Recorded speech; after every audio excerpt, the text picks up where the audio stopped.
is 12 midnight in New York. It is just gone 12 noon in Beijing. It is 6 a.m. in Babane in the Kingdom of Eswatini. Well, it is 4 a.m. in Glasgow, Scotland. COP26 where climate change. Welcome to the Wednesday edition of Kusile Breakfast Show. It is Wednesday the 3rd of November 2021. It is day number 307. Kusele bongo semalanga lang 58 upheleke umnyaka losetulu wa 2021 ngolesithathu wes 44 sicela ke livikile si 45 leminyaka losetulu. I am LinkedIn Kule. Many thanks for joining us. Oh yes, good morning Ngithe. Sisi. Yeah, uvuka kanjani namhla ekseni? Ngisesaba man. Mina ngibhuthe kwapi. Lokungathandazi LinkedIn. Tumekile ngilele sofeni ngibukela iManchester ngatumeka ngalala ngabhutsa. Manchester Kusile yadliwa. Ngile bayishaya. You draw 2-2. Oh, okay. Have fun. Nako lo si nayidlala away from England. La yasiphakamisa sana. Engilandi abafike bayibhaqabuka. Mbukele, good morning and welcome to the show. Simangakhulu ukuthi namhlanje ivuke nathi lamhla ekseni sithama nje ukuthi nebele ebusuku lobuhle futhi indaba nelisuku loluhle. Asisibuke nje nangumbiko losuka khona itiko letempilo webantu abatholakale nemkhuhlane iCovid-19 elangeni la itolo. Kanti bamvula abahlelelwe iCovid-19 langeni la itolo babe ngu715 labathola umkhuhlane babe siphohlongo kuphela labasesibedlela labelashwa kuba sithupha kanti kude ke labasishile emhlabeni itolo umunye kuphela umumvu lo saluleme kanti solo waphetfula umkhuhlane sebafika ku45,137 kanti ke sabatholile umkhuhlane solo waphethuka inombolo certificate ku46,438. Kazebongo se vaccination rate level eSwatini sime ku 20.5% njengoba emaswati lasagomeka lokuphelele angu 238,029 baqhubeka ke bantu bayagoma bongosi njengoba naseshiselweni nakhona aphuma ngebuningi bawo emaswati ahamba agomele una umkhuhlane weCovid-19 lenye ke indzaba le yeCovid le fike ibe sihloko emhlanganweni kaClimate Change lechubekako even lase Scotland le baholi basinanoma abatekanza abate climate change kepha abakhohlwa ngenza ba yema vaccines akutheni emavela njingile akachubeke nekusita ikakhulukazi nalivekati leAfrica kusikutholakale lawo ma vaccines njoba sevele icacile indzaba kusi lo November lona utanayo le fourth wave sevele kumavela afana nabo Russia sebayayikhomba nabo China bayayikhomba futhi na kanjani sivela naseningizimu Afrika kusisiyazi siyafika lapha bomhla ka15 batabese bayikhuluma indzaba fourth wave kanti ke njengoba siteka indzaba the Glasgow summit ya climate change lechubekako sinelithemba lelikhulu ukuthi sita khona nasi nakuhambe kahle into sihambele kahle namhla ekseni siqhubane nensasele emsakade bongani mathebula sitaba nje ukuthi ihamba njani indzaba tale emhlangano le njengoba Joe Biden ukhubile ukuthi a recommit live leMelika kule Paris Agreement kepha ke president welive le China na president welive le Russia bebangekho ku G20 summit siyafuna ukuthola ukuthi ngabe bakhona yini kulomhlangano waka climate change kanti lapha eningizimu Afrika kuthiwa iANC sengodini lenkulu ukuthi ingamtholi lo 50% njoba ayabalwa emavoti njoba bekathi ngemsombuluko kunekhetho ilocal government cishe tikhungu temvota letiningi sebatibalile ime ku 46% kungmanje yakhumbula ukuthi ngeminyaka ka 2011 beyi 64% kwathi nga 2016 yaba ku 54% ingathi 52% kuthiwa ke lo nyaka kuyabonakala kwangazi ukuthi angeke imthole lo 50% lothingekile umbuto ke lomkhulu ngayo ukuthi are they now becoming unpopular ANC ezweni seningizimu Afrika kepha ke Deputy Secretary General Jesse Dwat usithi kungendeka kube inside let khathi nje bo load shedding nenkhohlakalo le bakhala ngayo labaningi kumasipala labaningi beningizimu Afrika but nje labanye bebanelithemba sisi ukuthi if probably tabang ne official opposition, but imake 10% as of 7:30 yesterday. Namje nangibuka nje nangigcina kubuka beyilandzela iDA Democratic Alliance yes so sesitawubona khona ukuthi ngabe imiphumela ivedakuthini kanti ngibukeli lapha even eNigeria kubeke nesehlakalo lesendekile ngemsombuluko kuleli viki lapho khona kudzilike isakhiwo lesinge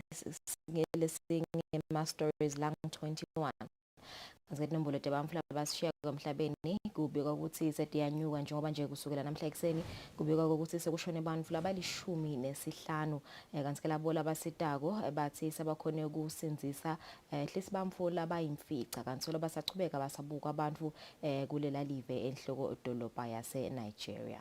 Because nizaba lesithathu sibuke namhla ekseni sibabe sinaboke baka NDMA ngale kwa7 nizaba lenkulu lesiyitekako livela phakamisa la luhlaka letalisebenzisa nje kutilungiselela ikakhulukazi nakufika tehlakalo njengoba naba bo cyclone Eloise nabangafika ni adapta njani sivikela njani emaswati lawo latawudzinga lisito lifika njani lisito ngekuphuthuma saphinza ke sive nalelo hlelo labo lekuchubeka nekusita emaswati lawo lahlaseleka vele ngalo cyclone Eloise lawo latsinga ke ukuthi amana athole leto dindlu ukuthi ngabe kuqhubeka kanjani sabe sinayeke sihle emzileni la naye wena mavusela baqhamuka khona ka NDMA.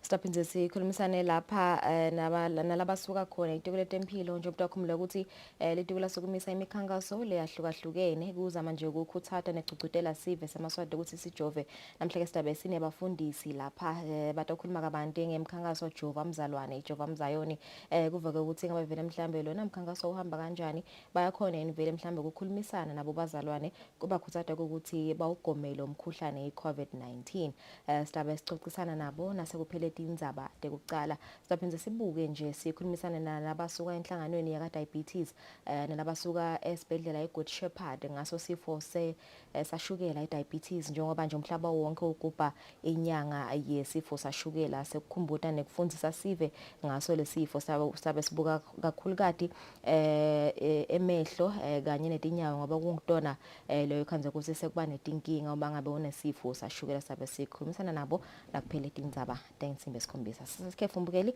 nasibuya sidabene tindzaba tefuthi ekucala.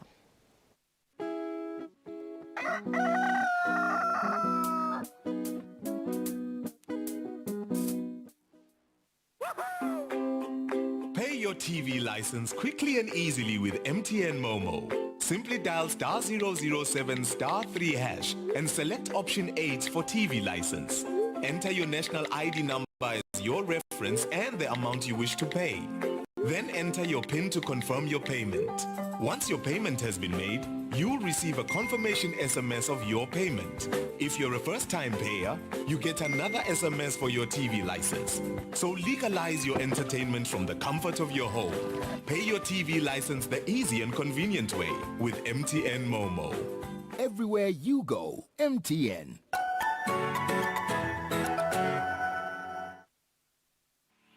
Brains on the Go Season 10 is back on your screens with a new presenter and a new host. This season, the quiz show is in the Lubombo region where we will meet 15 students from 15 different schools. Join us every Thursday at 6 p.m. and find out who will be the actual winner.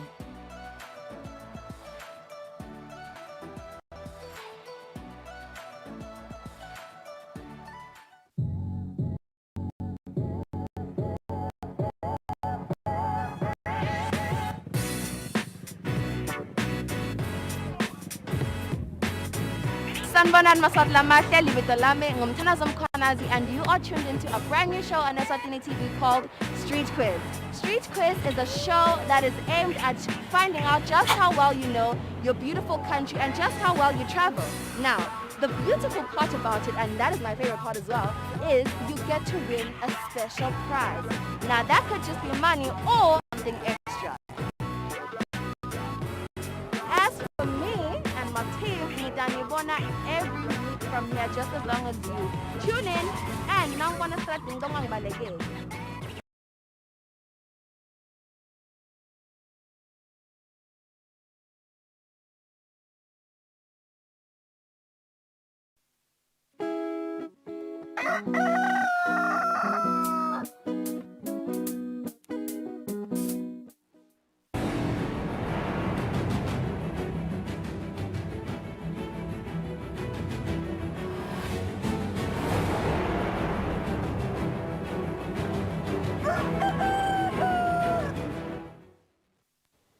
Ngola nguvusela ngamukele ndzabeni tecala talo mhla eksene ehlelweni ku-LinkedIn kule.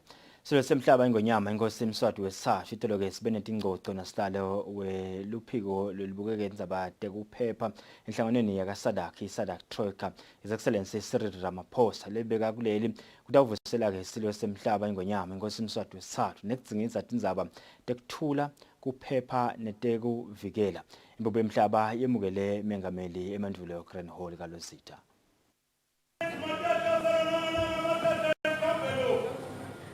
Mengameli welive leNingizimu Afrika His Excellency Cyril Ramaphosa ekubeni efike kuleli uvusele enkosini silo inkosi Mswati wesithathu eMandulo Grand Hall.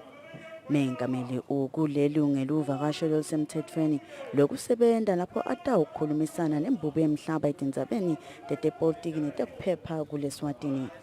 Lolu vakasho lwamengameli lulandzela luvakasho lelibandla lebelithunywe nguye mangameli kule nyanga lephelile lebelikadze lihola nguJeffrey Hadebe lebekayindvuna yetemthetho eNingizimu Afrika. Hadebe abekadze alinxusa lamengameli kuleli kutawukhulumisa tindzaba tetekuvikela netekuphepha kanye netepolitiki eveni le-Eswatini. Imbubu emhlaba ibenetingxoxo namengameli kukhulumisa letindzaba.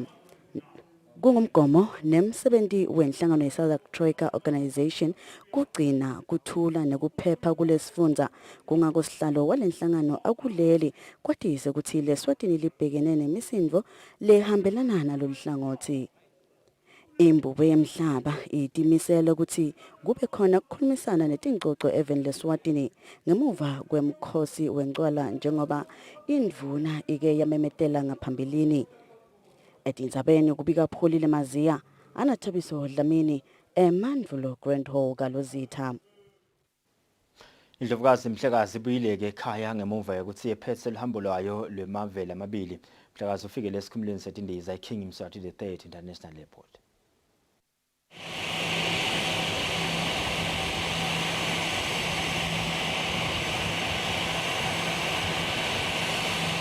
Ngesikhathi indlovu yemhlaba ifika kulesikhumulo setindiza emzombuluko kusihlwa yemukelwe ngemakhosikazi engwenyama yamaswati yemukelwa ke nabogogo balondolozi. Indlovukazi Mhlekazi ibuya emva ekhaya eSwatini ngemva kweluhambo lwayo lwemavele amabili loluqala eveni leMorocco lwaphethela eveni labomakhelwane eMozambique.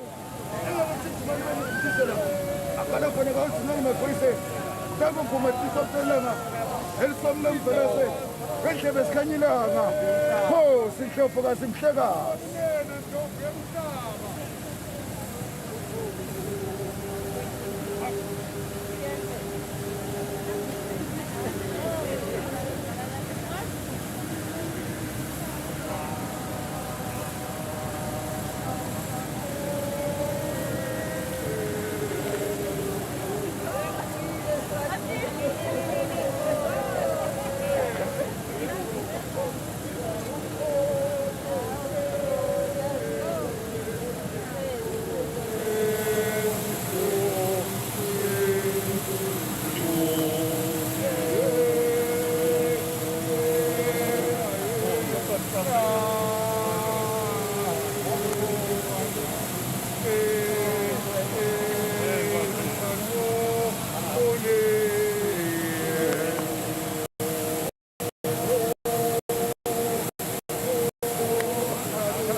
Abanye bebakhona kutomukela Mhlekazi kulesikhumulo setindiza lesisempumalanga nelive kube bantu abenkosi kwaba nangilo ubuke sifundze saselibonjeni Themba Msibi. Themba Masuku liholo tindvuna tembuso ekwemukeleni indlovu yemhlaba lebeneluhambo loluhle. Lubika kwendzabeni ngisandile Makhanya abikana Zweli Masuku eKing Mswati III International Airport. Uvule ngalokusemthethweni ke umhlangano wekulwa nokuguquguquka kwesimo selitulu iCOP26. Lemhlangano webaholi bemave emhlaba kanye nabohulumende ubukati indlela nemasu ekulwa nokuguquguquka kwesimo selitulu. Lemhlangano kubanjelwe edolobheni leGlasgow eveni leScotland. Ndinankulu Cleopas Dlamini ungeneleke lo mhlangano egameni lesilo semhlaba ingwenyama inkosi Mswati wesithathu. Ndunankulu Cleopas Dlamini lokuleli laseScotland kutomelela ingwenyama emhlanganweni wabaholi bemave kanye nabohulumende ungenele ukuvulwa ngalokusemthethweni kwe-COP26. Angakangeneli lo mhlangano ndunankulu wemukelwe ngumlingani wakhe kuleli lemangisi Boris Johnson. Ngekhathi emhlanganweni isikhulumi sekucala kube nguye ndunankulu wemangisi Boris Johnson. I was there in Paris 6 years ago when we agreed to net zero and to try to restrain the rise in the temperature of the planet to 1.5 degrees. And all those promises will be nothing but blah, blah, blah, to coin a phrase. And the anger and the impatience of the world will be uncontainable unless we make this COP26 in Glasgow the moment when we get real about climate change. Ndunankulu Boris Johnson uthi akungagcini njengekuthi kukhulunywe kulomhlangano kodwa kwentiwe lokubonakalako noma sewuphelile lo mhlangano. Our addiction to fossil fuels is pushing humanity to the brink. We face a stark choice. Either we stop it or it stops us. Mapalane jikelele kamhlaba Antonio Guterres uthi isikhathi sesihambile kanti nemonakalo lo wendiwa kuguquka kwesimo selitulu uyachubeka nekuba madima.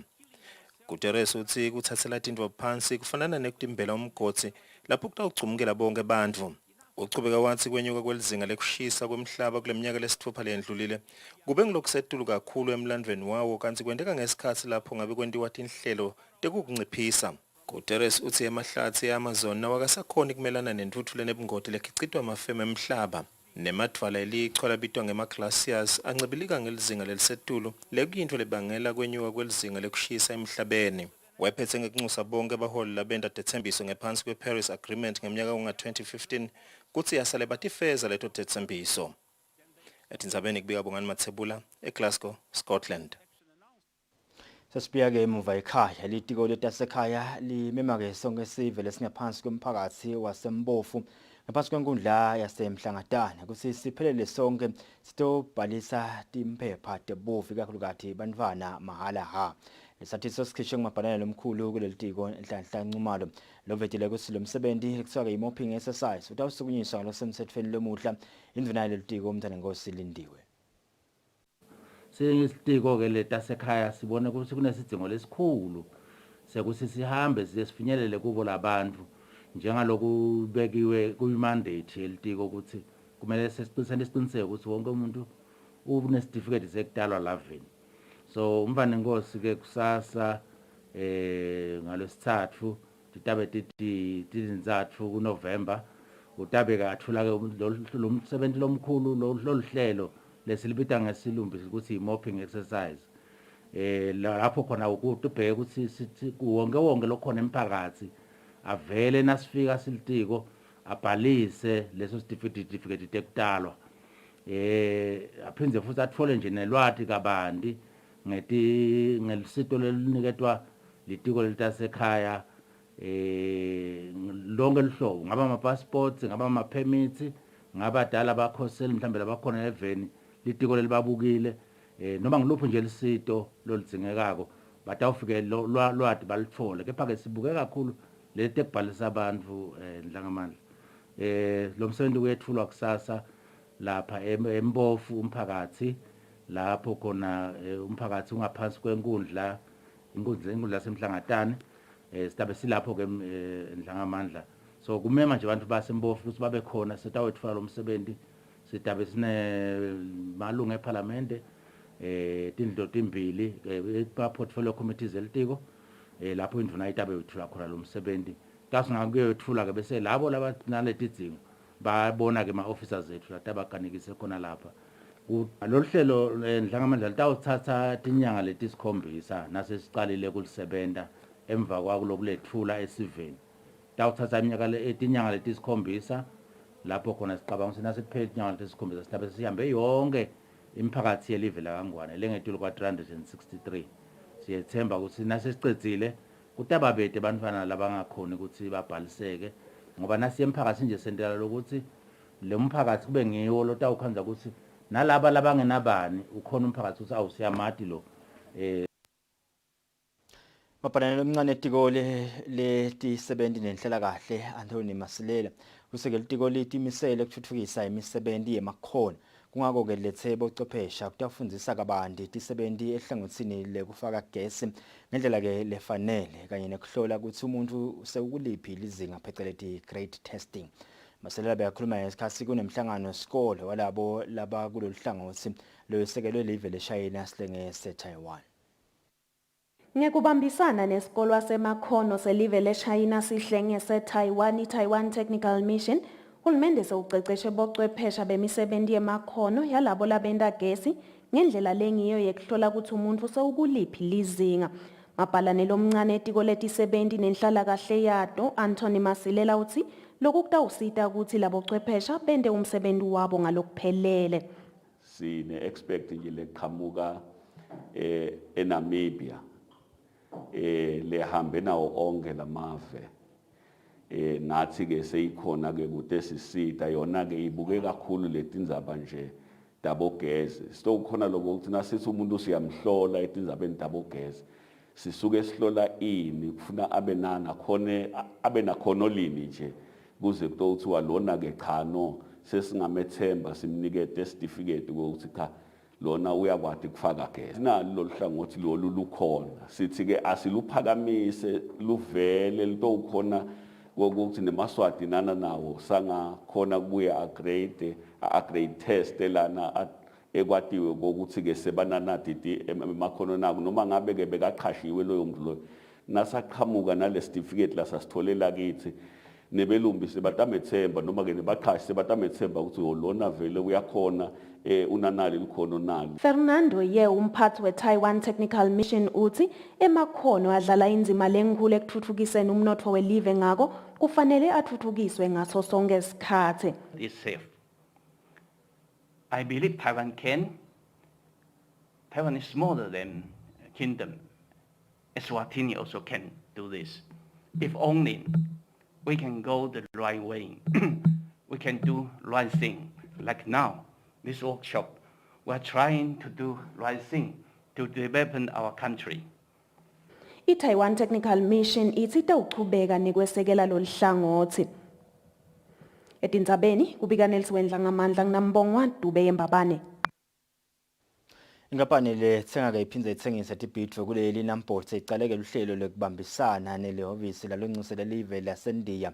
Lamavela amabili abuka ukuthi angazuza kanjani nakasebenzisa kudla kwesintu lokuqhamuka kuwo. Ngalesibili live leNdiya beligubha lisuku lobumcuka bekudla kutempilo lapho khona la kuleli nelaseNdiya libukisisa bumcuka bekuthi lamava amabili abuke ukuthi angazuza njani ekusebenziseni kudla kwesintu kwalamava amabili. Kanti bantfu balamave lamabili adle kudla kwesintu kanti bakhombe ukutfokotela kakhulu. So that struck a chord with me and I thought we should do something together, to collaborate and do something together. So that's what today happened. This is how today happened. So we today try to highlight all your traditional food cooked in two different ways. One in your local style and one in Indian style. And then we brought in again a group of people who are my friends and a group of people who are Maria Dolores' friends. So that we can have a real India-Eswatini collaboration. And that's what happened. Umphathi wenkampani lethenga iphindze ithengise tibhidvo kuleli siphephiso dlamini ukuthi atakudliwa kokudla kwesintu. Nami lokukhulu lesikuthuthukisako thina kaNamboti sithi limela imarket. Noma ngabe kuyathi milela kona kuphathe kahle wendele kusithi okhona kumarket. Siyathi ke kusi lete loku indigenous lokutimilelako lokukhulu naloku nje kwesintu lesivamise ukulima lombila nje lobovu wesintu ligusha imfuso lekhona leminingi kuyadzingeka ukuthi sikudle kulesigaba lesingiso so siyakhuthaza abalimi ukuthi kukhona labantu abafuna kulimela i-high end market lesisho njalo ngesingisi bese kuba khona labafunela kulima i-niche market. Dlamini ukuthatha emaswati ukuthi akangathengi kudla etitolo kuphela kodwa akathenge nasetimakethe ngoba kudla lokuthengiswa lapho kusuke kusenemsoco.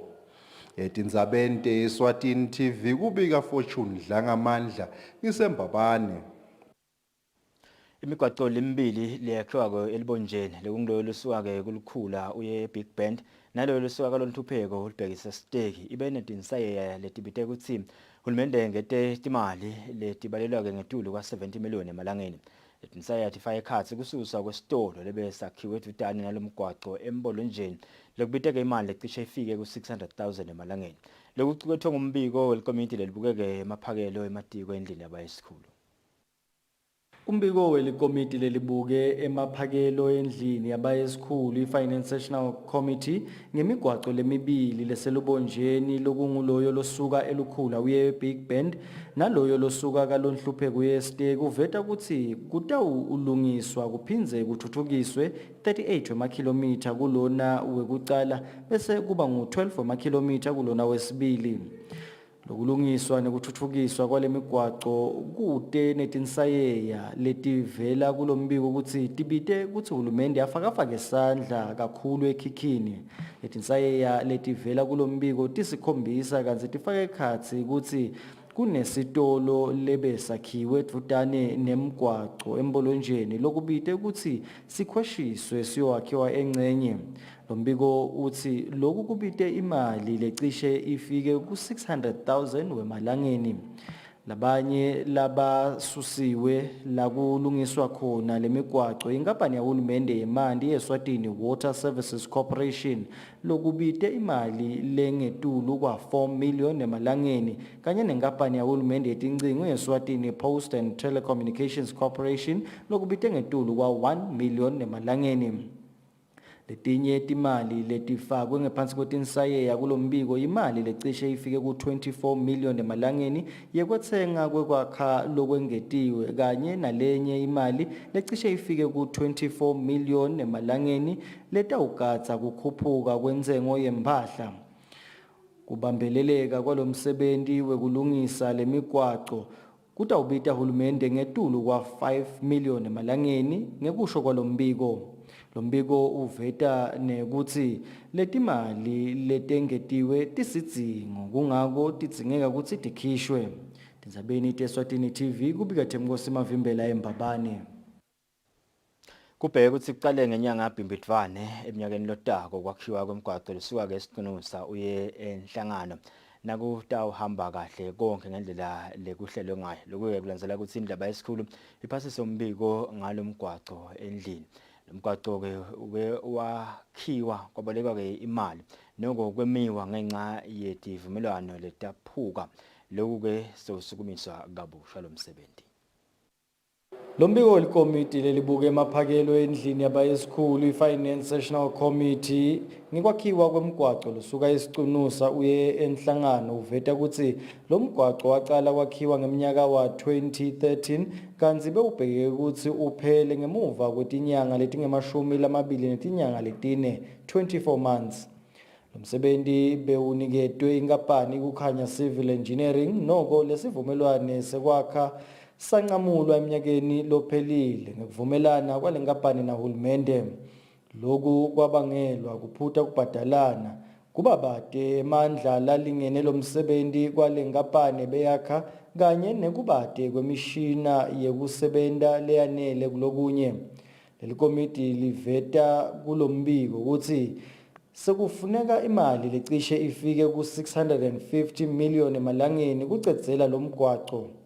Lombiko uveta ukuthi lomgwaqo utawakhiwa ngesikhatsi lesitinyanga letilishumi netinyanga letisiphohlongo 18 months. Le mali yekwakha lomgwaqo itawubhadalwa ngeminyaka lelishumi nesihlanu 15 years. Kanti ke kutawufuneka 2% wale mali kuze lomsebenzi uqale.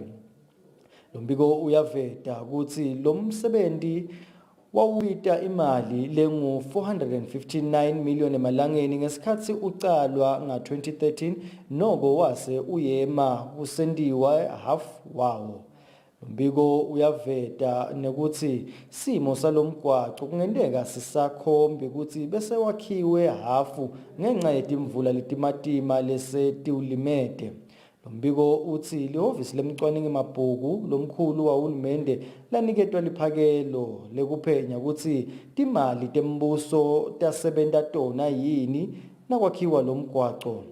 Kuyavela nokuthi uhulumende kufanele abhadale imali lengu-300 million malangeni ebhange le-Arab Bank for Economic Development in Africa, iBadia. Lokungilo lelaboleka uhulumende imali yekwakha lo mgwaqo. Lo mgwaqo utawakhiwa yiNyathi Construction kanti nendlu yabayesikhulu sewuphasisile umbiko wekuboleka lena mali. Kungumanje sekubheke ukuthi lo mthetho losakhankanywa wokuboleka le mali ungene endlini yaTimbunga.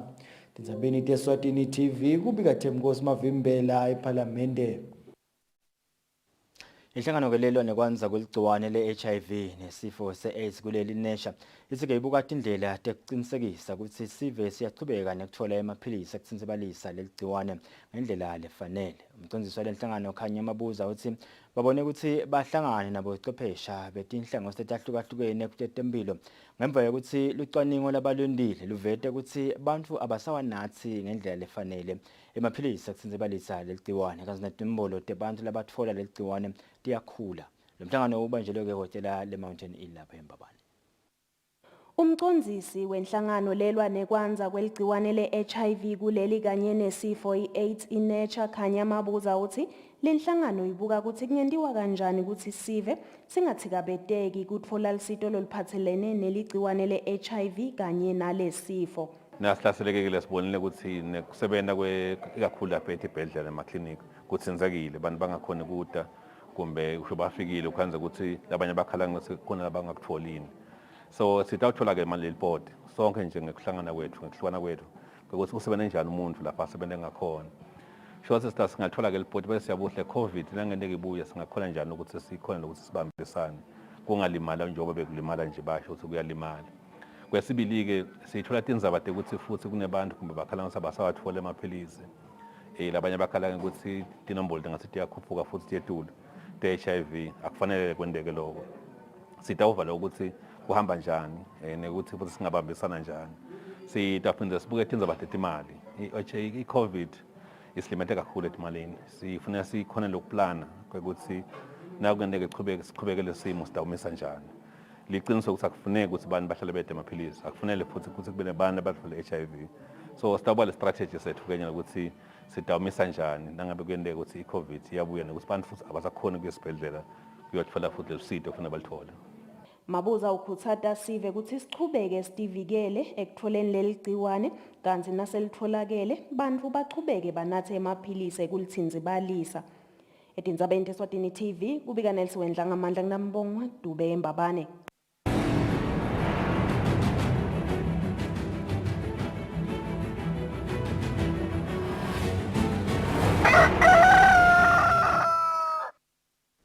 Kutemidlalo Phumlane Gumetse lokhulumela ke inhlangano yemidlalo werugby usihlelo lwabo lelatiwa ngekuthi ivusetela noma ke ivusela luhlose kubuyisa abadlali kulomdlalo licale kahle kakhulu. Gumetse bakhuluma ke ngemva yokuthi uhulumende avumele ukuthi lo mdlalo ungachubeka udlalwe. Inhlangano yemidlalo werugby ikamoshi lesikhathi kucala kuphishaneka nekubuyela kudlala lo mdlalo wabo. Lenhlangano yamemetela emavikini laphelile ukuthi itosukumisa luhlelo lekubuyela kulo mdlalo elitatwa levuselela lelihlose ukuthi badlali babuye esimeni basaya kulo mdlalo. Lokhulumela lenhlangano Phumlane Gumetse uthi lo hlelo lwabo lucale kahle sibili njengaloko bakhonile ukuthi kuletindzawo labatisebenzisako bakhona ukuthola abadlali labane. It is interesting that from the 4 community centers that we have, 2 community centers were able to begin their activities the past weekend.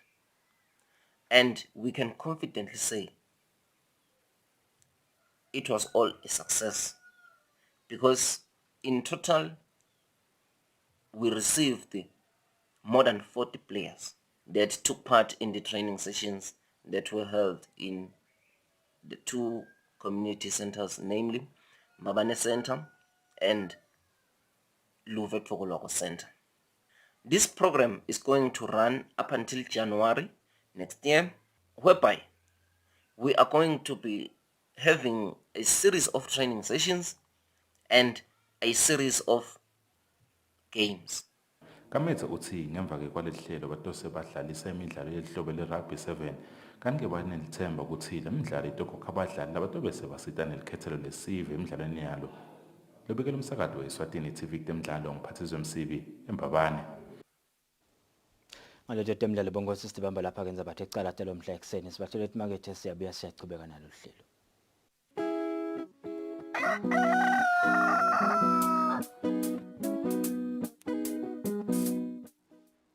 I do the most.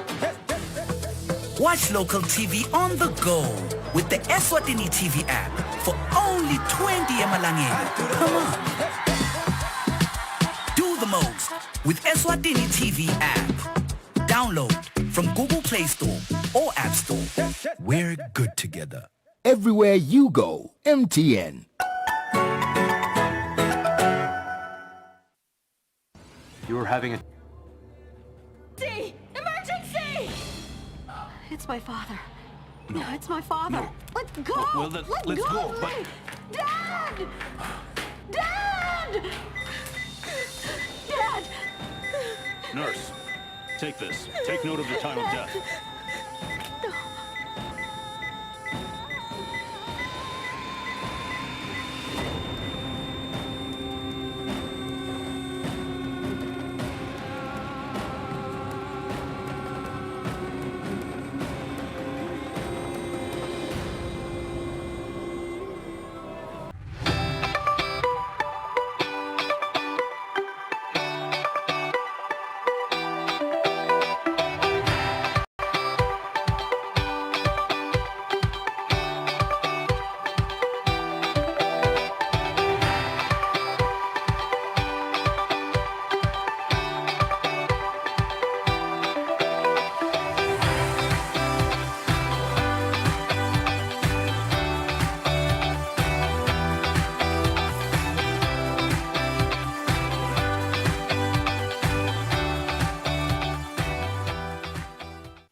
Call me. Hey, my name is Gigi Cunningham. And Gigi's a movie star I haven't seen in my life. I came here to say, hello everyone. This is who I am. But let's go. You want a piece of me? Yeah, you know you wanna be like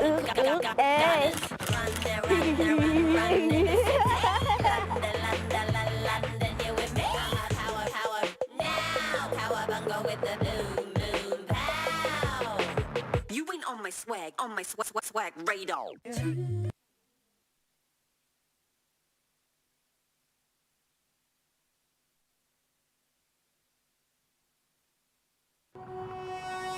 When you choose your adventures, you do so with an open heart and a desire for the unexpected. You embark on journeys to discover new worlds full of wonder. You choose a path to awaken your senses, a world to make you look up and realize just how inspiring this life can be. Arrive and awaken your heart. Explore life in ways only thought possible in your dreams.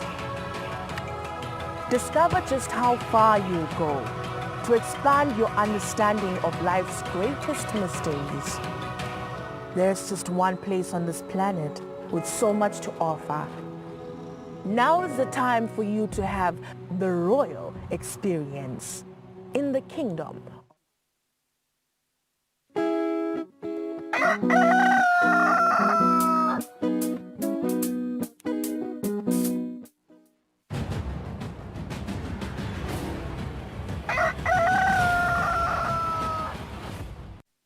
Mbukela siphindze sikumukele ehlelweni Kusile breakfast show sikumukele lo nawe losanza kusivulela njengoba bezivedile ukuthi isitha besikhulumisana lapha nalabasuka khona iTekule Tempilo sokhuluma kabanti ngemkhankaso wa Jova Mzalwane Jova Mzayone njengoba wade ukuthi iTekule Tempilo lasukumisa imikhankaso lemithathu kutama nje ukukhuthata sive samaswati ukuthi sigomele umkhuhlane iCovid-19 kanti umkhankaso wa Jova Mzalwane ngumunye wale mikhankaso lemithathu sikhulumisana lapha na Health Promotions Officer Ayandazwane kanye na Bishop Mandla Dlamini losuka khona ebandleni emanxusa aKristu ekuphileni asinivusele sinemukele ehlelweni namhla ekseni kumina ngacala ngawe nje Ayanda sathi ukuthi lo mkhankaso wasukumiswa about 2 months ago ingabe vele mhlawumbe nani usukumisa nelitiko nanihlose ini nekuva nje ukuthi ngabe uhamba kanjani nje vele umukeleka kanjani nje kubazalwane.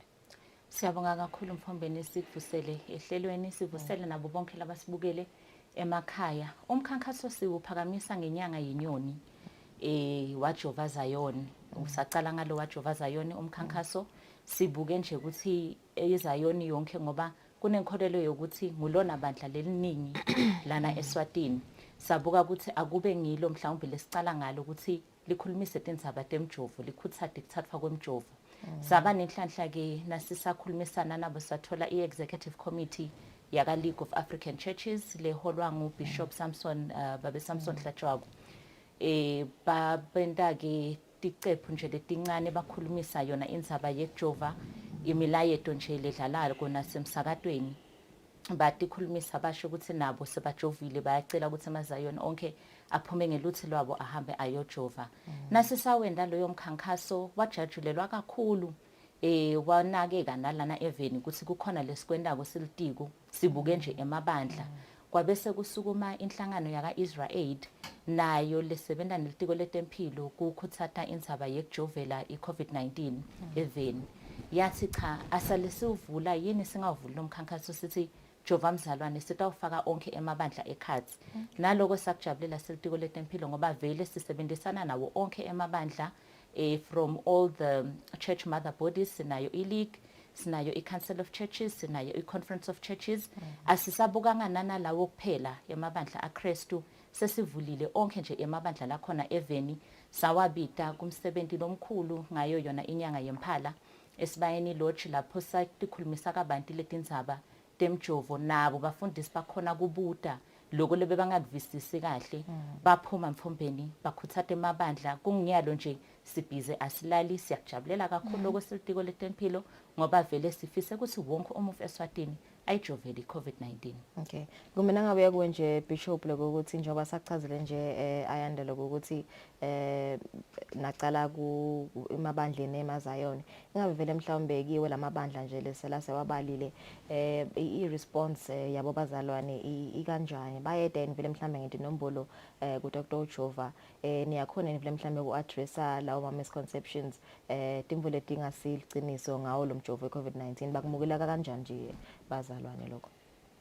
Siyabonga Tsatswethu libito lami ngimandla Dlamini umfundisi lokhona ebandleni lasemanxusa laKristu asekuphileni kumanzana eMbabane.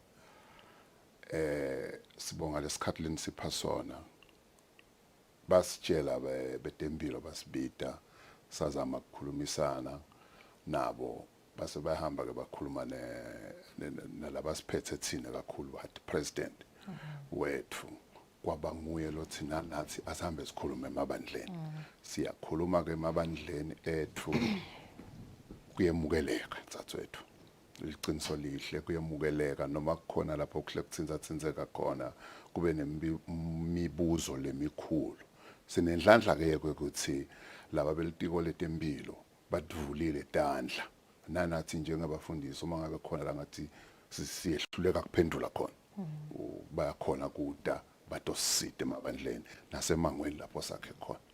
Engabe nje yini vele mhlambe bazalwane labakuvetako nje lekubakhathatako ngawo umkhuhlane kuyevakala ukuthi labanye bathi kunendzaba yokuthi mhlambe lo mjovo uliphawu la 666 niyakhona vele mhlambe nibafundisi kubachazela ukuthi cha akusiliqiniso lokho ni addressa kanjani nje le imibuto ebazalwane. siyazama kubachazela kuloko nathi lesikwatiko njengoba ngishide ekucaleni sathwethu manje lokubanga etulu kwethu nanathi sesifuna labakhonako kukhona vele lokho ukuthi bakhulume ngalo 666 kepha lenza abathathwethu isala la kucaleni lokho ukuthi licaleni yazi nayifika lo lenza bemjovo yathi lo mjovo uchamuka kubanibani ufuna kwenta wenda in kwahlala lokho sonyalo nase kufika isikhathi ukuthi siyacucudela sokusana lemibuzo leminengi ukuthi akusikoni lokho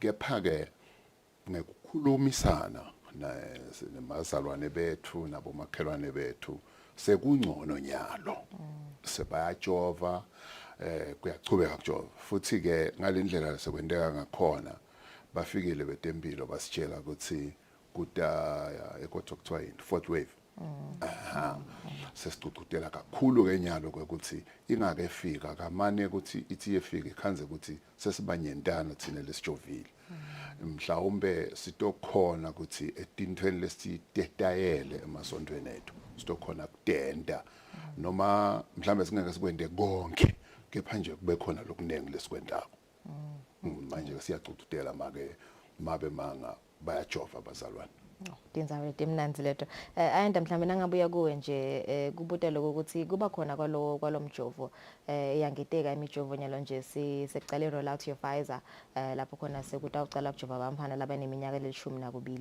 engabe kubuta lokho ukuthi kuba khona kwalomjovo siyabona ukuthi mhlambe kuthi la siyakhona siyakholeleni ukuthi mhlambe better days are coming lokuthi hlisa umjovo sokhona service emaswati sesingakhona ukujova ni ngathini njengalokho kakhulu mfombeni siyakujabulela kakhulu lokho ngoba lokhu sicalile nje kuphuma ngesiya emabandleni ngiyanemigcibelo nangemsodfo sidinkinga sisebenza ngaso sonke isikhathi sitholile ukuthi banifana nabo bese bacala kubuta ukuthi wethu umjovo utanini banifana bafuna kuya ku Sunday school bakhululeke abakhoni naloku leminye yale mithetho ukuthi bayikhone lokuyinakisisa kahle so nabo bese vele banako lokubuta ukuthi hawu kanithi nelithuba lethu lifika nini kuthi nathi sikhona kujova sitawuvikela thine nabogogo nabomkhulu bebabuta kakhulu nje veni siyakujabulela ke nyalo lokuthi nje lomuhla eyaqala vele kuthathwa umjovo wePfizer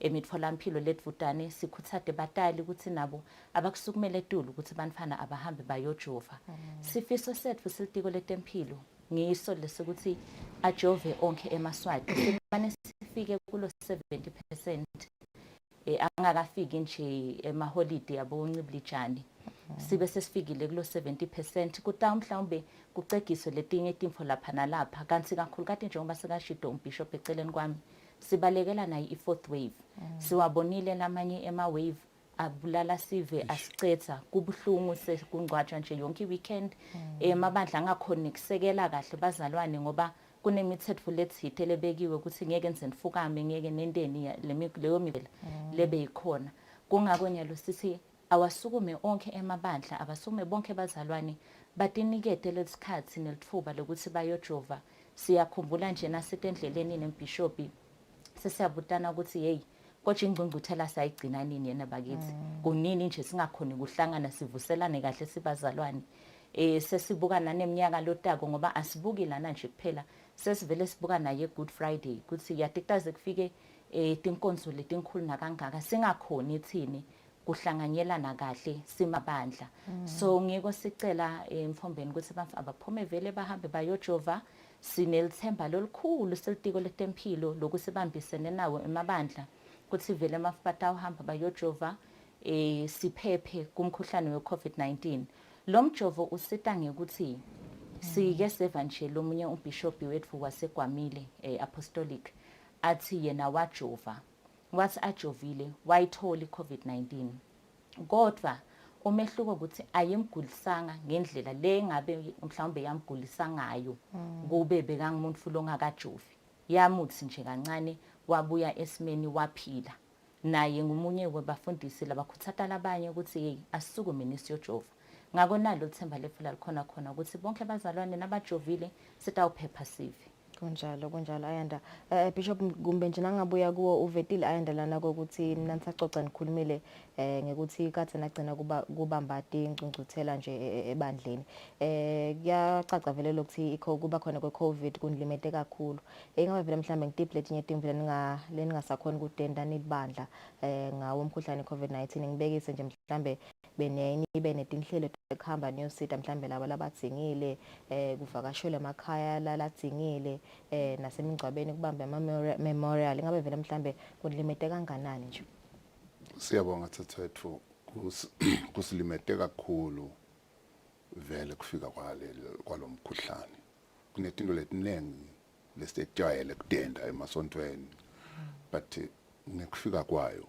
kwema sinako lokho ukuthi Iswati sakithi kuyafukanywa siyalinzela sivakashela laba nalaba kepha ngekufika kwayo kwema konke futhi la kufika kwasishaya kakhulu khona kubhlungu Thathethu ukuthi sihlobo sami makwami siswami umntwanami sayimthethe iCovid but ngeke ngikhona kumgcwaba nami ngidawuta njengezivakashi lokumalapha khashane mabamfihla kubhlungu kakhulu bese kwenta kungathi mina sengimlahlile lo mntwana nami kanti angamlahli ngilesimo kepha ke siyabonga ukuthi kulesikhathi lesikiso nabakhuthatheleka abazalwane bavuma kujova kuya ngekulunga kancane njengoba besashilo Thathethu siyabuka ukuthi masingajova kahle mhlawumbe na Good Friday sibazalwane sitawuhlangana siyafisa kuhlangana sesiyakhanukana kunetinto letinenge njengoba ngishito letitentako lasontweni but siyehluleka njengathi ngasibekise thina eTayon siyathi ukuthi umuntu makagula ubekwa tandla egameni la Jesu manje sesiyakhona sekufuna sisho lapha kuyasilimata nanathi amen Okay ukubuta nje Bishop lokho ukuthi as part of lokuchuba lomkhankaso ngabe nitawufika enezingeni lapho kwana senithi cha esomveni nefuse semukela labo lesebagomile noma mhlambe nisachubeka nisabemukela nalabo labasangabata labasesengakajovi ngicabanga ukuthi Thathethu kutawufika isikhathi nawubuka lesimo lesikiso uma ngabe bazalwane batawuhlala bangafuni ukujova sitagcina mhlambe sesiba nenkinga yokuthi kutafuneka umzalwane angene ngekuthi ujovile ngiyabekisa nje kunalaba abatihlobo tethu naba basebholeni kunento yabo lenhle engiyibonile ukuthi mabagcucutela baze bathi kuze uyebholeni hambe uyojova ngicabanga ukuthi nakithi kutawugcine kufikile uma ngabe singeke salithatha lelithuba kepha nesitalithatha lelithuba ngiyati ukuthi sitagcina sithandaza kahle ngendlela lesijwayeleke ngayo kubuta nje lokho ukuthi ngabe vele basesekhona yini labo labasolo besaba nasingakangena emoyeni uvedile ukuthi likhona lelo licinjana lebamla abatsala labathi bayesaba ngokuthi babonela abanye ukuthi lo mkhuhlane ubagulisile ingabe vele mhlawumbe kulikhona kanganani kuba convince ukuthi cha bamhla abatsala umjovo wekusita nini ukuthi ningaguli kakhulu nasene utfolile mhlawumbe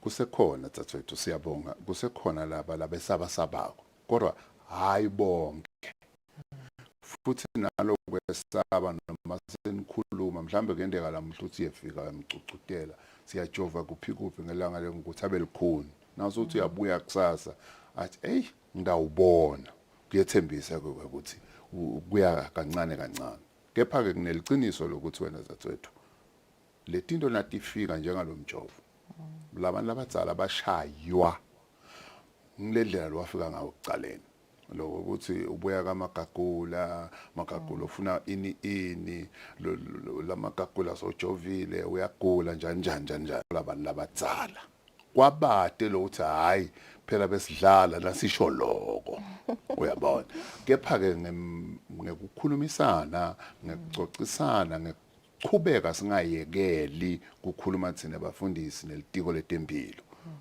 sekungconywana Thathethu sekungcono sekungcono siyamethemba uNkulunkulu utasisita siqhubeke sikhulume nabo bazalwane Okay. kugcina kulunga. Alright, mhlawumbe nje kwegcina nje anda kubude lokho ukuthi uvedele ukuthi seni run 2 months le campaign ni run kanjani social media nenda kanjani niya emabandleni nibahlola khona nichuba kanjani nje lo mkhankaso?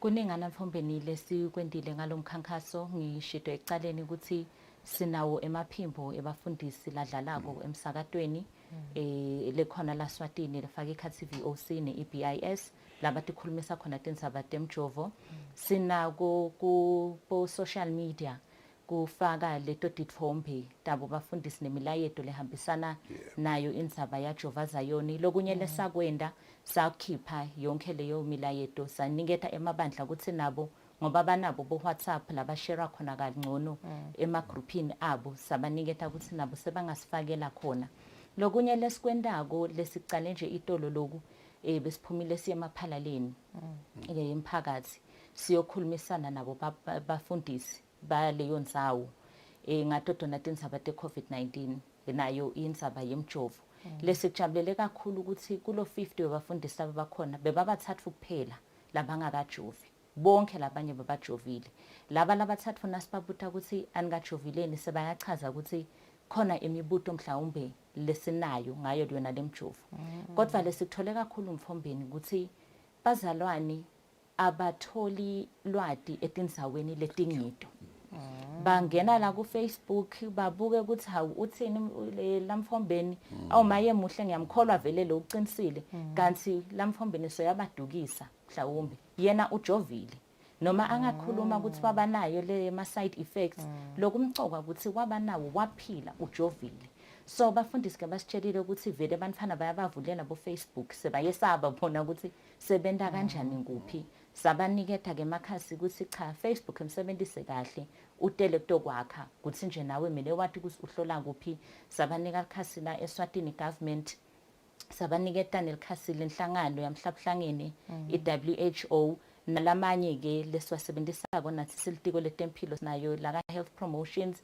netinini telolitiko lesebenzisana nato nawe emakhasi lahlukahlukene funa inhlangano lengiyo uthathe lwati lolungilo ungabuki eceleni uthathe lokungasiko namuhla nje siyaphuma siyolishikishini nakhona siyohlangana nabo bafundisi sendela lokuthi sale siphendvula labo labasele lapha nalapha akusasibaningi njengoba asho bishop la eceleni sebancane kakhulu labala sebanayo lemibuto labasasaba ukuthi bayesaba bona kuyojova bancane kakhulu kodwa nabo angeke sibayeke lesitiko letempilo siphumile sifuna kubanaka khona sonke sitohamba kanye kanye lihlelo litawuqhubeka sibuka tinkhundla letihlukahlukene nawe nje mfombeni sizakuniketa ukuthi usifakele ukuthi bathi ukuthi lo muhla sitabe sikuphi kanjalo kanjalo kodwa namuhla nje silishikishini vele siyasebenta siyacela nebafundisi ukuthi bachumane banalo lihovisi la Church Forum labangalishayela bacele ukuthi hey sibabonile betempilo basibangeta emabandleni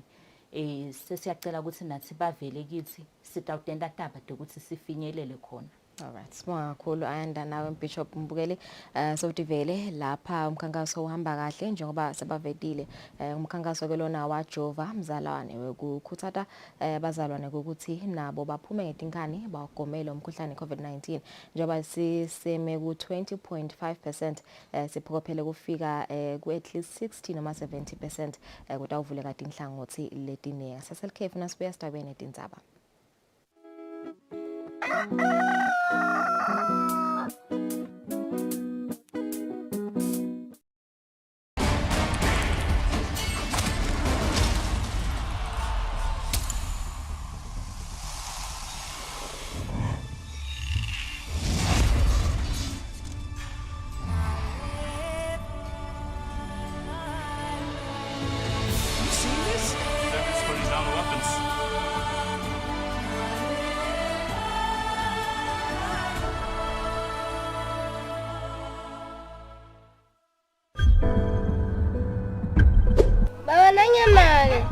Ngikhumbulile hamba nje ekuseni sengibuya ngikhumbulile basisita ke fana mfana ngoba bese kukhala libhungane la yonke tindlu zahlala eMCT uyayibona le ndzawo basisita ke laba uhulumende futhi sinika labantwana kanti vele nangemhamba itolo bantwana bebakhulela kubantu abadzala umcele nakulomunye etatoni libatise ekhaya. Bantwa bethu foster care help raise the future bethembethile.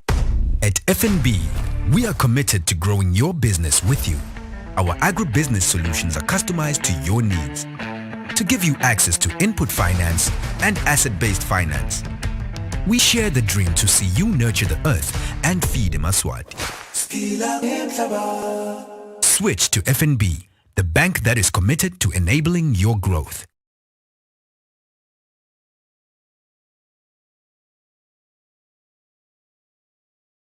Are you a learner between the ages of 9 to 18 years old and interested in winning a writing competition? Here is a chance to showcase your talent of writing. Enter the Eswatini letter writing competition for young people under the theme, Your Experience with the COVID-19 Pandemic. The letter must be written to any of your family members and can be written in either English or Siswati. You are allowed to submit your letter at your school or the nearest post office to you. Join the competition and win yourself amazing prizes, including a laptop, a tablet, a smartphone, and many more. This is your time to shine. The competition starts on the 8th of October and closes on the 8th of November 2021. For more information about the competition, terms and conditions, call the Eswatini Communications Commission on 2406 7000. Visit the website or social media pages. This competition is brought to you by the Commission in partnership with the Ministry of Education, EPTC, UNICEF, Macmillan Education, and World Vision Eswatini. There's no price like the ShopRite price, which means you'll get low prices on everything you need. Like 2 kilo bottles of Inkomazi full cream mass, only 40 ml, and Lovey's jumbo nappies for a low $169.99. Plus, get a 72 pack of baby wipes free. The ShopRite price, the price you can trust, always.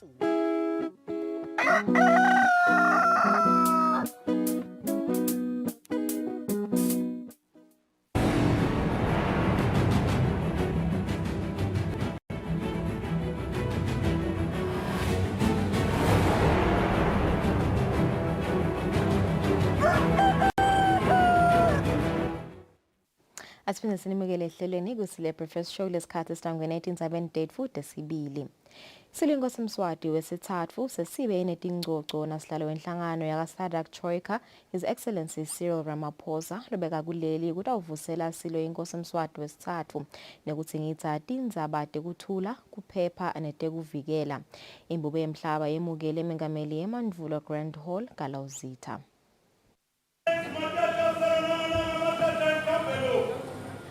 Mengameli welive leNingizimu Afrika His Excellency Cyril Ramaphosa ekubeni efike kuleli uvusele enkosini silo inkosi Mswati wesithathu eMandvulo Grand Hall.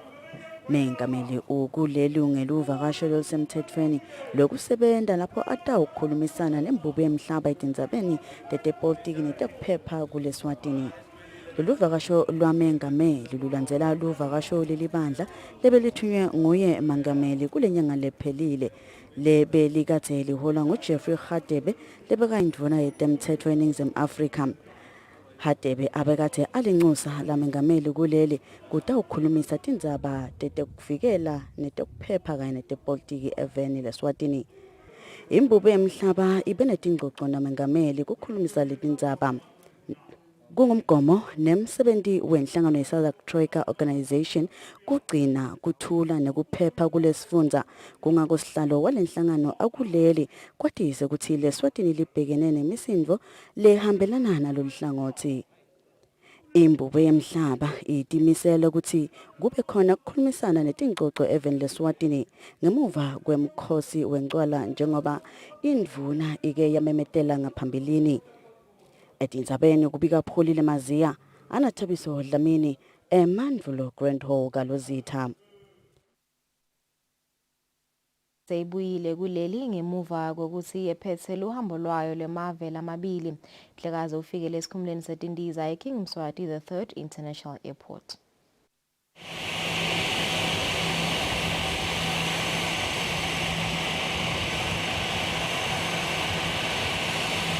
Ngesikhathi indlovu yemhlaba ifika kulesikhumulo setindiza emzombuluko kusihlwa yamukelwe ngemakhosikazi engonyama yemaswati yamukelwa ke nabogogo balondolozi. Indlovukazi Mhlekazi ibuya emva ekhaya eSwatini ngemva kweluhambo lwayo lwemave lamabili loluqala eveni leMorocco lwaphethela eveni labomakhelwane eMozambique.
Abanyele bebakhona kutomkela Mhlekazi kulesikhumulo setindiza lesisempumalanga nelive kube bantu abengosi kwaba nangilobuka esifundze saselibonjeni Themba Msibi.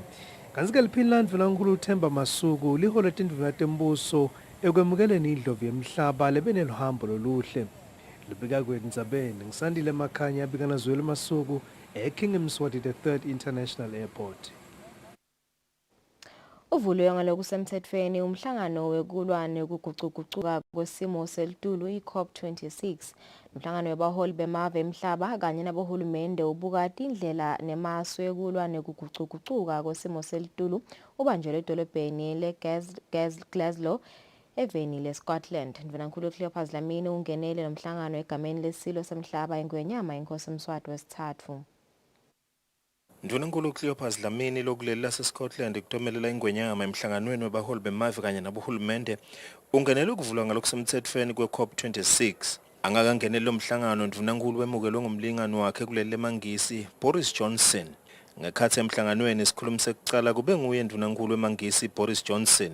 I was there in Paris 6 years ago when we agreed to net zero and to try to restrain the rise in the temperature of the planet to 1.5 degrees. And all those promises will be nothing but blah, blah, blah, to coin a phrase. And the anger and the impatience of the world will be uncontainable unless we make this COP26 in Glasgow the moment when we get real about climate change. Ndvenankulu Boris Johnson uthi akungagcini njengekuthi kukhulunywe kulomhlangano kodwa kwentiwe lokubonakalako noma sewuphelile lo mhlangano. Our addiction to fossil fuels is pushing humanity to the brink. We face a stark choice. Either we stop it or it stops us. Mapalane jikelele kamhlaba Antonio Guterres uthi isikhathi sesihambile kanti nemonakalo lo wentiwa kuguquka kwesimo selitulu uyachubeka nekuba madima. Guterres uthi kuthathela into phansi kufanana nekutimbela umgotsi lapho kutawucumukela bonke bantfu. Uchubeka wathi kwenyuka kwelizinga lekushisa kwemhlaba kuleminyaka lesithupha lendlulile kube ngilokusetulu kakhulu emlandweni wawo kanti kwenteka ngesikhathi lapho ngabe kwentiwa tinhlelo tekunciphisa. Guterres uthi emahlathi eAmazon nawakasakhona kumelana nentuthulo nebungoti lekhicitwa amafema emhlaba nemadwala elichwala bitwa ngema-glaciers ancibilika ngelizinga lelisetulu lekuyinto lebangela kwenyuka kwelizinga lekushisa emhlabeni. Wephethe ngekunxusa bonke abaholi labenda dethembiso ngephansi kwe-Paris Agreement ngeminyaka kunga-2015 kuthi yasale batifeza leto dethembiso. Etindzabeni kubika Bongani Mathebula eGlasgow, Scotland. Litiko letasekhaya limeme sonke sive lesingaphansi kwemphakathi waseMphofu ngaphansi kwenkundla yasemahlangatane kuthi asiphelele sonke sitobhalisela timphepha tebuve ikakhulu bantfwana mahala ha. Lesatiso sikhishwe ngumabhalane lomkhulu kuletiko uNhlanhla Nxumalo lotsite lomsebenzi i-mopping exercise utawusukunyiswa ngalokusemtsetfweni indvuna yelitiko umfane Nkhosi Lindiwe namuhla. Sengistiko ke letasekhaya sibone ukuthi kunesidingo lesikhulu sekuthi sihambe sifinyelele kubo labantu njengaloku bekiwe kuyimandate yelitiko ukuthi kumele siqiniseke ukuthi wonke umuntu unecertificate sekutalwa laveni. So umfana Nkosi ke kusasa ngalesithathu titabe titinzathu kuNovember utabe kathula ke lo msebenzi lomkhulu loluhlelo lesilibita ngesilumbi ukuthi i-mopping exercise. Lapho khona ukubheka ukuthi wonke lokhona emphakathi avele nasifika silitiko abhalise leso certificate tekutalwa. Aphindze futhi athole nje nelwati kabanti ngelisito leliniketwa litiko letasekhaya lonke lihlobo ngama passports ngama permits ngabadala abakhosela mhlambe labakhona eveni litiko lelibabukile noma ngiluphi nje lisito lolidzingekako batawufike lwati balithole kepha ke sibuke kakhulu leti ekubhalisa abantu ndlangamandla. Lo msebenzi uyethulwa kusasa lapha eMphofu umphakathi lapho khona umphakathi ungaphansi kwenkundla inkundla yasemhlangatane sitabe silapho ke ndlangamandla. So kumema nje abantu baseMphofu ukuthi babe khona sitawetfula lo msebenzi sitabe sine tindlo timbili portfolio committees elitiko lapho indvuna itabe yethula khona lo msebenzi kasingakuyethula ke bese labo labanaleti babona ke ma-officers ethu latabakanekise khona lapha lolu hlelo ndlangamandla litawuthatha tinyanga letisikhombisa nasesiqalile kulisebenta emva kwakulokulethula esiveni tawuthatha tinyanga letisikhombisa lapho khona siqabanga ukuthi nasiphelile tinyanga letisikhombisa sitabe sihambe yonke imiphakathi yelive laKangwane lengetulu kwa-363 siyethemba ukuthi nasesicedzile kutababete bantfwana labangakhoni ukuthi babhaliseke ngoba nasi emphakathi nje sentela lokuthi le mphakathi kube ngiwo lotawukhanza ukuthi nalaba labangenabani ukhona umphakathi ukuthi awusiyamati lo Mapalane lomncane itiko letisebenzi nenhlalakahle yato Anthony Masilela uthi litiko letimisele ukuthuthukisa imisebenzi yemakhono kungako lilethe bochwephesha ukutawufundisa kabanti tisebenzi ehlangothini lokufaka gesi ngendlela lefanele yekuhlola ukuthi umuntu usokuliphi lizinga phecelezi i-grade testing. Masilela bekhuluma ngesikhathi kunemhlangano sikolwa walabo labakulolu hlangothi lowesekelwe live leShayina sihlenge seTaiwan. Ngekubambisana nesikolwa semakhono selive leShayina sihlenge seTaiwan Taiwan Technical Mission, hulumende sewuceceshe bochwephesha bemisebenzi yemakhono yalabo labenta gesi ngendlela lengiyo yekuhlola ukuthi umuntu sewukuliphi lizinga. Mapalane lomncane etiko letisebenzi nenhlalakahle yato Anthony Masilela uthi lokhu kutawusita ukuthi labo chwephesha bente umsebenzi wabo ngalokuphelele. Sine expect nje leqhamuka eNamibia lehambe nawo onke lamave nathi ke seyikhona ke kude sisita yona ke ibuke kakhulu letindzaba nje dabogezi sitokhona lokho ukuthi nasithi umuntu siyamhlola etindzabeni dabogezi sisuke sihlola ini kufuna abe nakhono lini nje kuze kuthiwa lona ke cha no sesingamethemba simnikete certificate ukuthi cha lona uyakwati kufaka gesi nalo hlangothi lolu lukhona sithi ke asiluphakamise luvele litokhona ukuthi eMaswati nanawo sana khona kuya grade test lana ekwatiwe ukuthi ke sebananati emakhono nako noma ngabe ke bekaqhashiwe loyo muntu lo nasaqhamuka nale certificate la sasitholela kithi nebelumbi sebatamethemba noma ke nebaqhashi sebatamethemba ukuthi lona vele uyakhona unanali likhono nali. Fernando ye umphathi we-Taiwan Technical Mission uthi emakhono adlala indima lenkulu ekuthuthukiseni umnotho welive ngako kufanele athuthukiswe ngaso sonke isikhathi. Is safe. I believe Taiwan can Taiwan is smaller than kingdom. Eswatini also can do this. If only we can go the right way, we can do right thing. Like now, this workshop, we're trying to do right thing to develop our country. I-Taiwan Technical Mission ithi itawuchubeka nekwesekela lolu hlangothi. Etindzabeni kubika Nelson Wendla ngamandla nginambongwa Dube Embabane.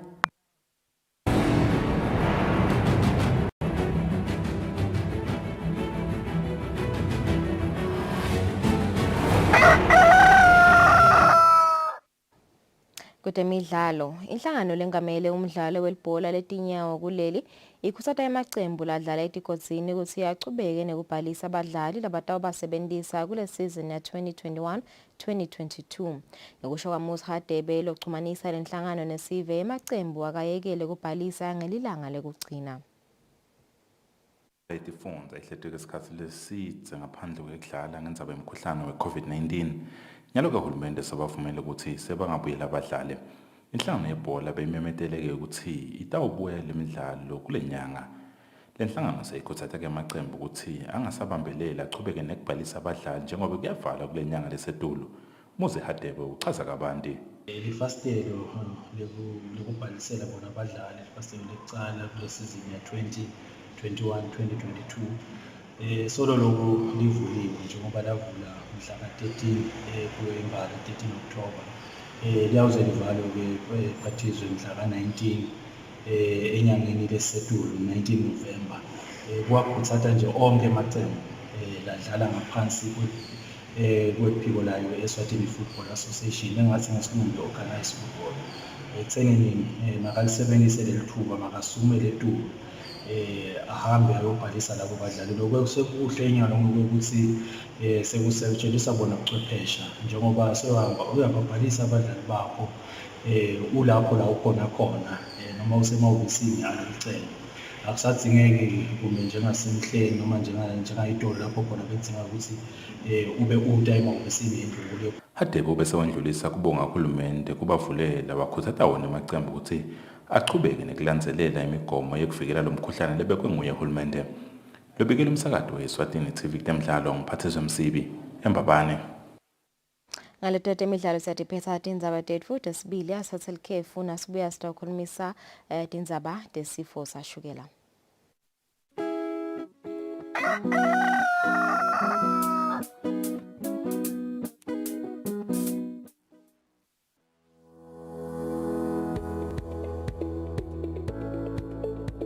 Why should we pay our TV license?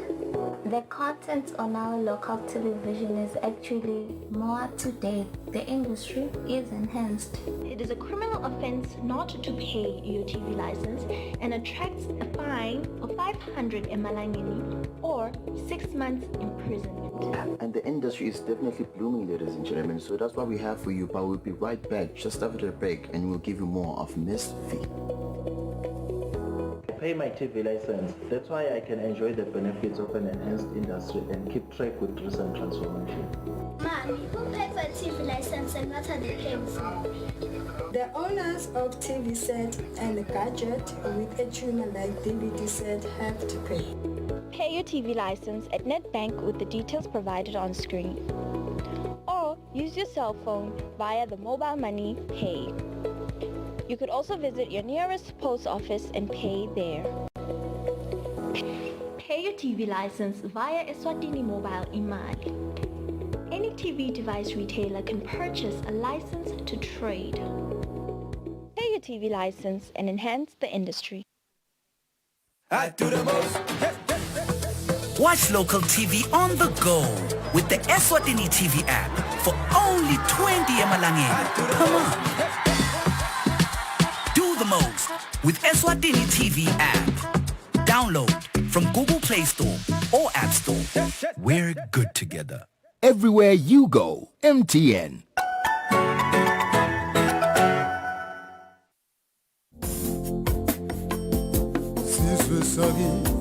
Thamela hlelo lwe-Faith and Community Initiative njalo ngolsomfo nakubumbana ensimbi yesine entsambama Eswatini TV ungaphuthelwa. Nabomama babo onakele pina ngiyabuza mina sibuyele nenkosini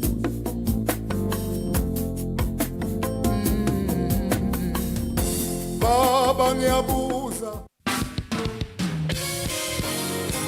sehlelweni lethi lithini libandla siyambonga uNkulunkulu uhlelo liphindze libuyele emoyeni. Basically ngingathi nje empeleni yabona uNkulunkulu nakadala umhlaba including bantu leti khathi leti tethenjisiwe ngofundisa incwadi yaJohn chapter 16 verse number 33. The way the gospel has been portrayed nayilethwa la kubantu yabo yende ukuthi abantu babe offended. Sikholwa futhi ukuthi sidaphinde siba nabo evikini lelitako sikhulumisa yona lendzaba lesikhuluma ngayo emsakatweni wakho Eswatini TV sibuko semaswati. Alichesuke kama lakho likhulu Jesuke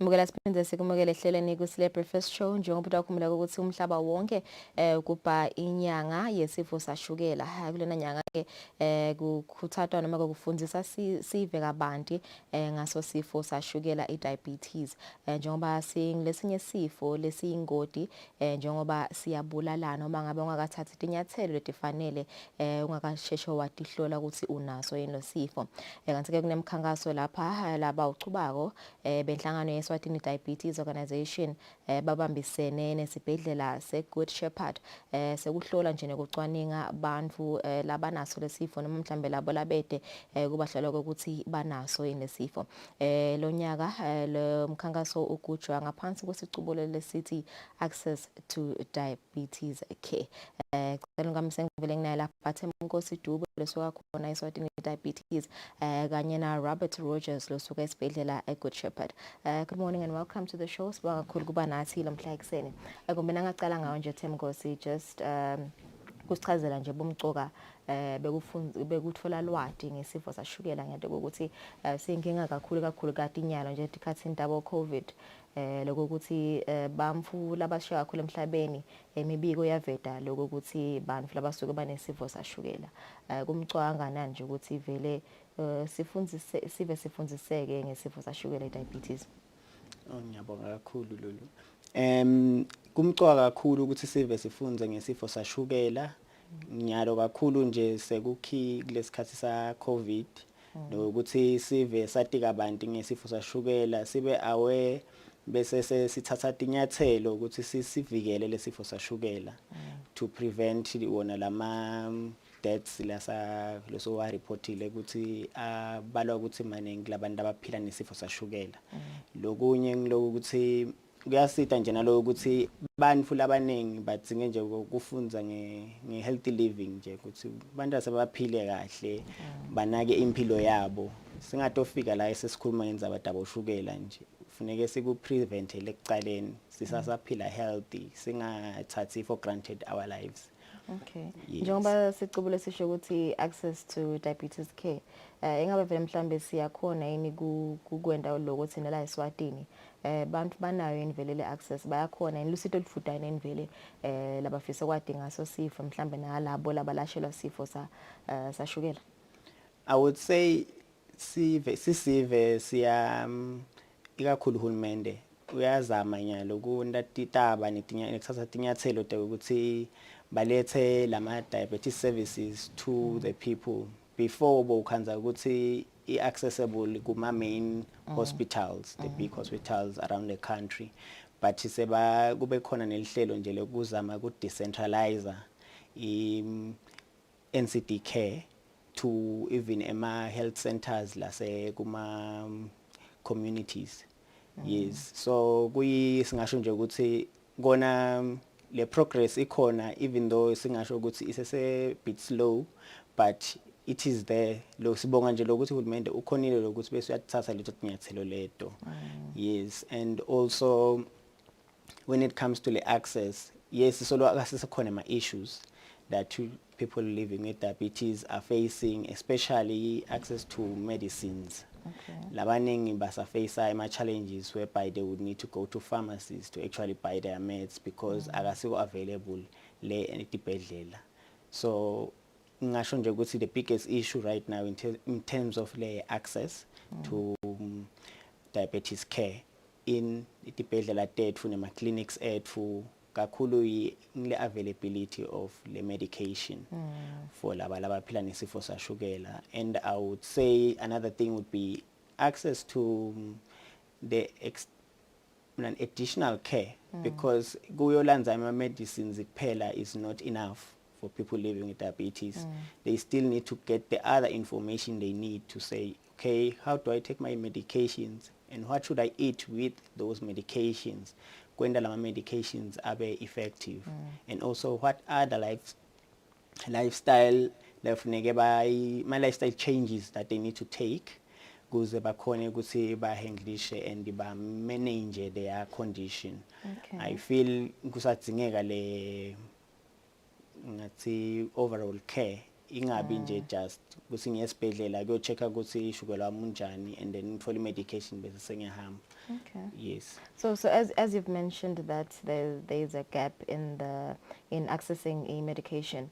Ingabe vele mhlambe umuntu lona lesifo kumlimata kanganani nje uma ngabe sangakhona ukuthola medication yakhe ngibekise nje emalanga lasihlanu noma emalanga lamathathu. Ulimala kanganani nje nasola ngayithola medication?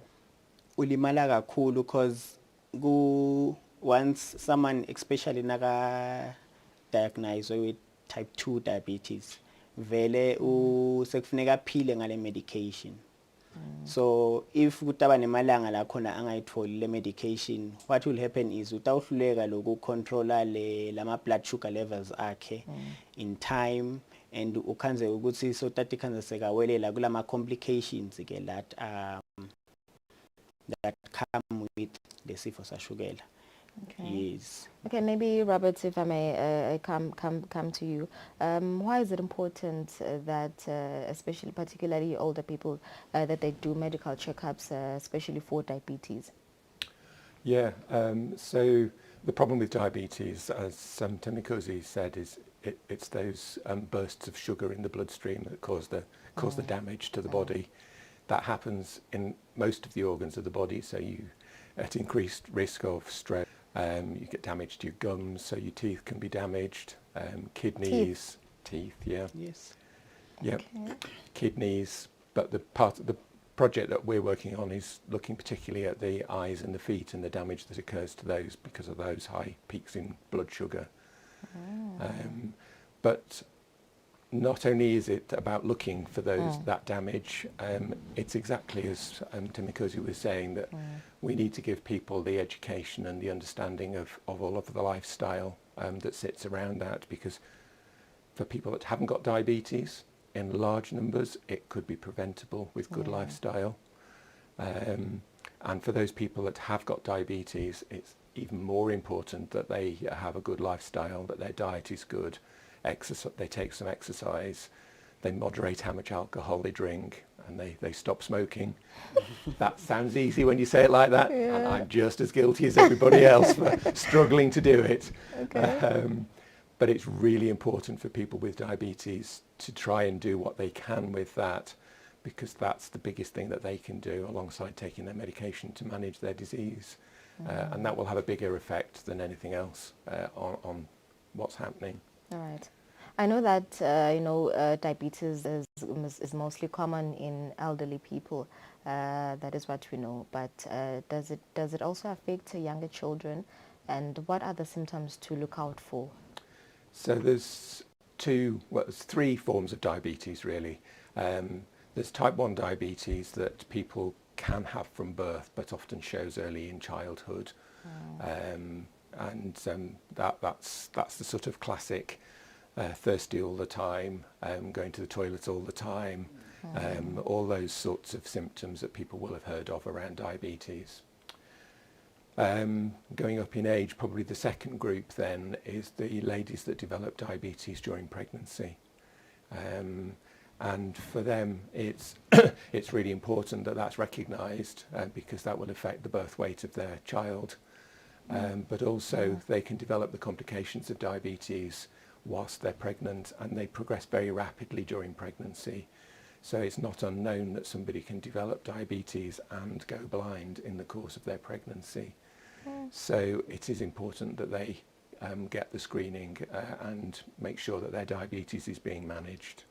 Okay. They then are at risk of developing diabetes later in life, and the most common group are the group that you were talking about with type 2 diabetes, that happens 40s, 50s, something like that. Most people start to develop it around that sort of age, so just where I am. And they go on to develop this, what's known as the type 2 diabetes, which is much more gradual onset. You go through the sort of the pre-diabetes stage before that, when you're at risk of it. And we think there's about 23,000 people in Eswatini with diabetes that are known, probably another 12,000 that are just not known at the moment. But much, much bigger than that, there's who are at risk of diabetes in that pre-diabetes sort of stage. So they're probably classically overweight, under-exercised, Doesn't in that necessarily danger affect that we overweight all people, fall right? into. You can even be slender and still have diabetes. Yes, true. Yeah. You can. So how often should I go for a diabetes checkup? Should I do it regularly or probably yearly? How often should I do it? I don't, at your age, I wouldn't. Yeah, but I think complete medical checkup once a year for a healthy individual, it's best, I would say.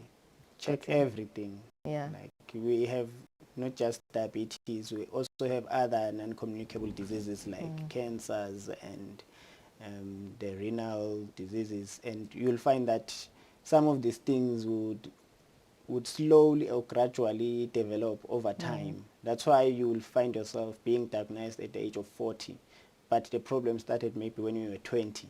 So early diagnosis is the best, so because it's much easier to reverse some of these conditions in early diagnosis. But in late stage, then that's when the problem starts.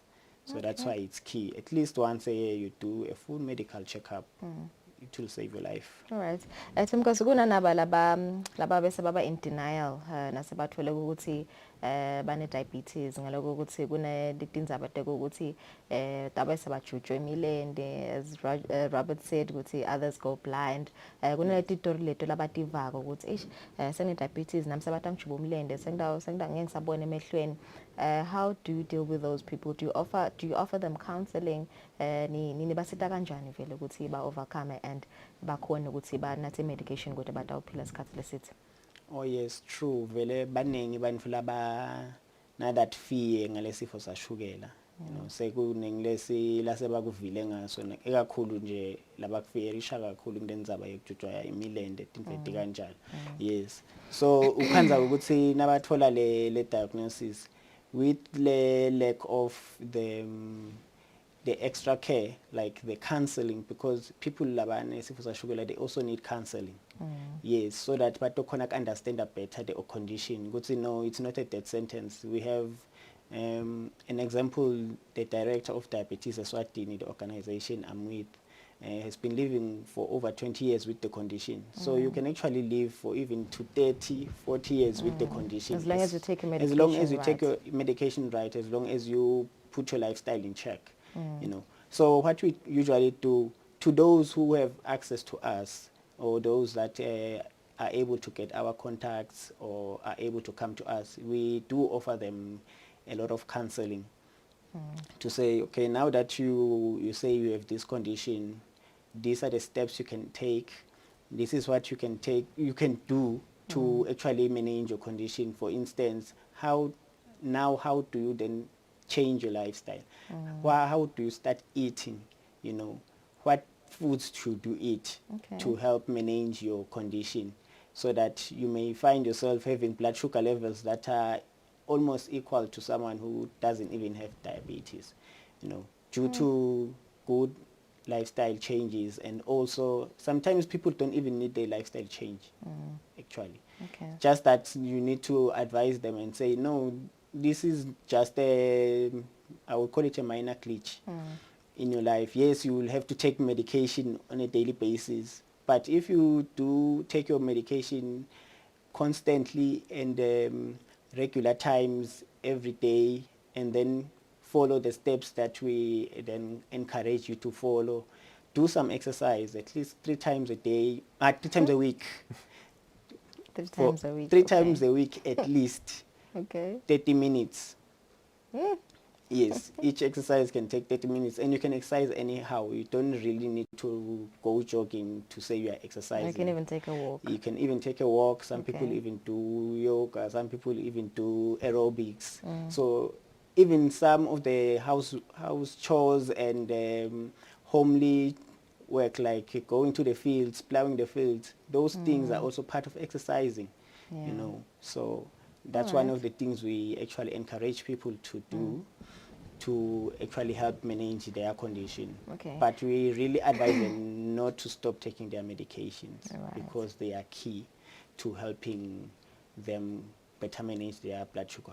But one issue I would just add is that most people, because they have the medication, they then neglect the other things, like the eating healthily, the exercising, and then they just think that the medication alone will actually help their blood sugar. So that's also one of the biggest issues we face with people living with diabetes. All right. It's probably the last question, Robert. I understand that the Good Shepherd Hospital will be running free screenings for patients, diabetes patients. Tell us more about that. Yes, so the project that I'm running at the moment is funded by an international donor, so there, as you say, there's no charge. We've put a team of people together, got some equipment together, and we're now able to screen people's eyes and their feet. The damage happens to people's eyes long before it starts to affect their vision. So if we can catch,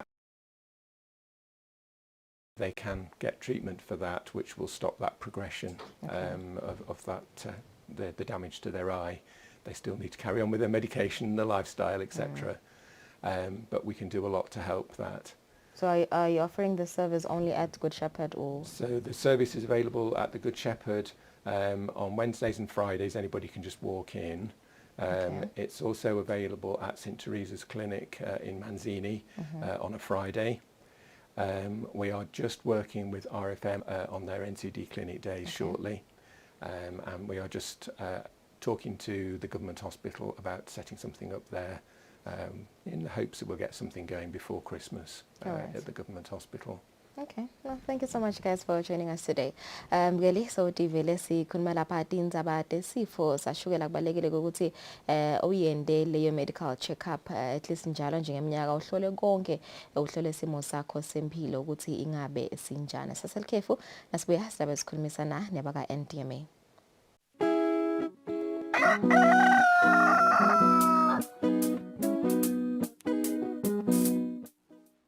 I do the most. Watch local TV on the go with the Eswatini TV app for only 20 emalangeni. Come on. Do the most with Eswatini TV app.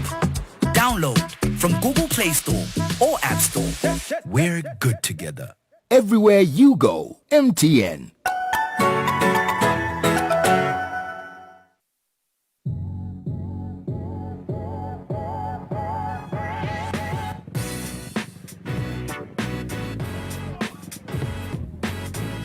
Sanbonan Masatla Mahle, Libito Lame, Ngumtanazo Mkonazi, and you are tuned into a brand new show on Eswatini TV called Street Quiz.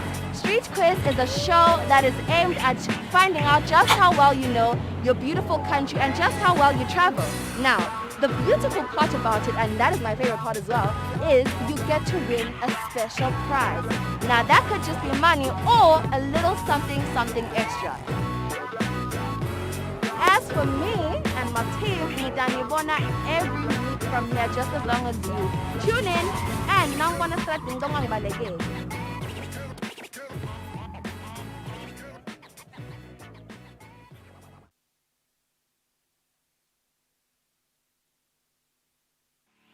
Brains on the Go Season 10 is back on your screens with a new presenter and a new host. This season, the quiz show is in the Limpopo region where we will meet 15 students from 15 different schools. Join us every Thursday at 6 p.m. and find out who will be the actual winner.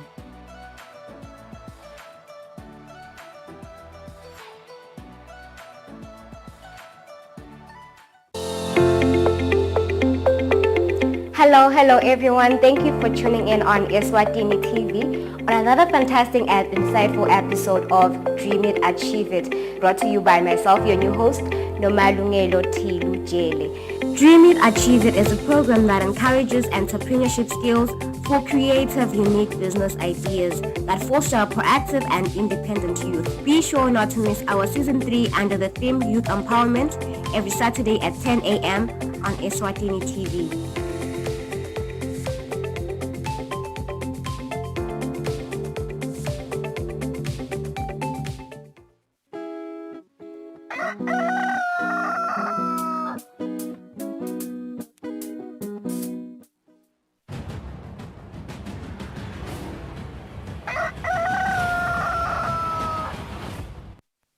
Bokose siyaqhubeka nalohlelo namhla ekseni nathanza kulela umsakado wakho bukela umsakado weThombe Eswatini TV sehlelweni bongosi kusile breakfast show kanti ke njengoba sathi ukuthi le tulu eScotland kuchibeka ke umhlangano waka climate change lapho baholi babukisana khona singabe bangenda njani ukuthi kuliwe nagucugucuka kwesimo selitulu lokudala ke umonakalo leyahlukahlukene emaveni lamaningi emhlabeni lofa ikhathi nala eveni laseSwatini ngimvile ke president belive leMalawi Lazarus Chikwera ashole ukuthi ngaphandle kokuthi emave lasathuthuka abanjiswe ngetimali kude lokunganani la ngakwenda wona ngoba ukhanza ukuthi akusikona la kunganani vele la kwendako lokugcine sokusibangela na inkinga naye kunemavela amakhulu bebahlangene nje ku-G20 eRome mhla ka-30 kugcina ku-31 nakhona babuka lo ukuthi ngabe bona yini lebangakwenda kuzama kusisita kulenza bayigucugucuka kwesimo selitulu sita ke lenza bonke silive leSwatini lina NDMA sikusithena kuvela atehlakalo eveni laba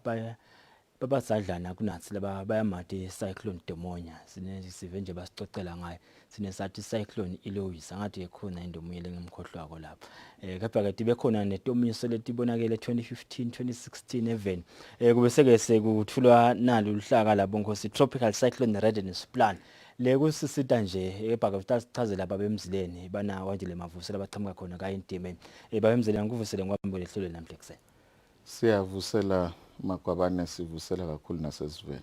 Uvukile nqe. Siyavuka Makwabane sivusela naso sivele sisibukela namhla ekseni. Le ncwadi noma le hlakalo libongothi liphakanyiswa liphini landvu nankulu Themba Masuku lapha ehotela Hilton Garden bengikhona ke nami nakaphakamisa le ncwadi le wa-assistwa nguye ke babemzileli ukuthi sale ayethula eMaswatini. Ngiyafuna lokuthi siqale ngayo babemzileni ukuthi nithi yini le.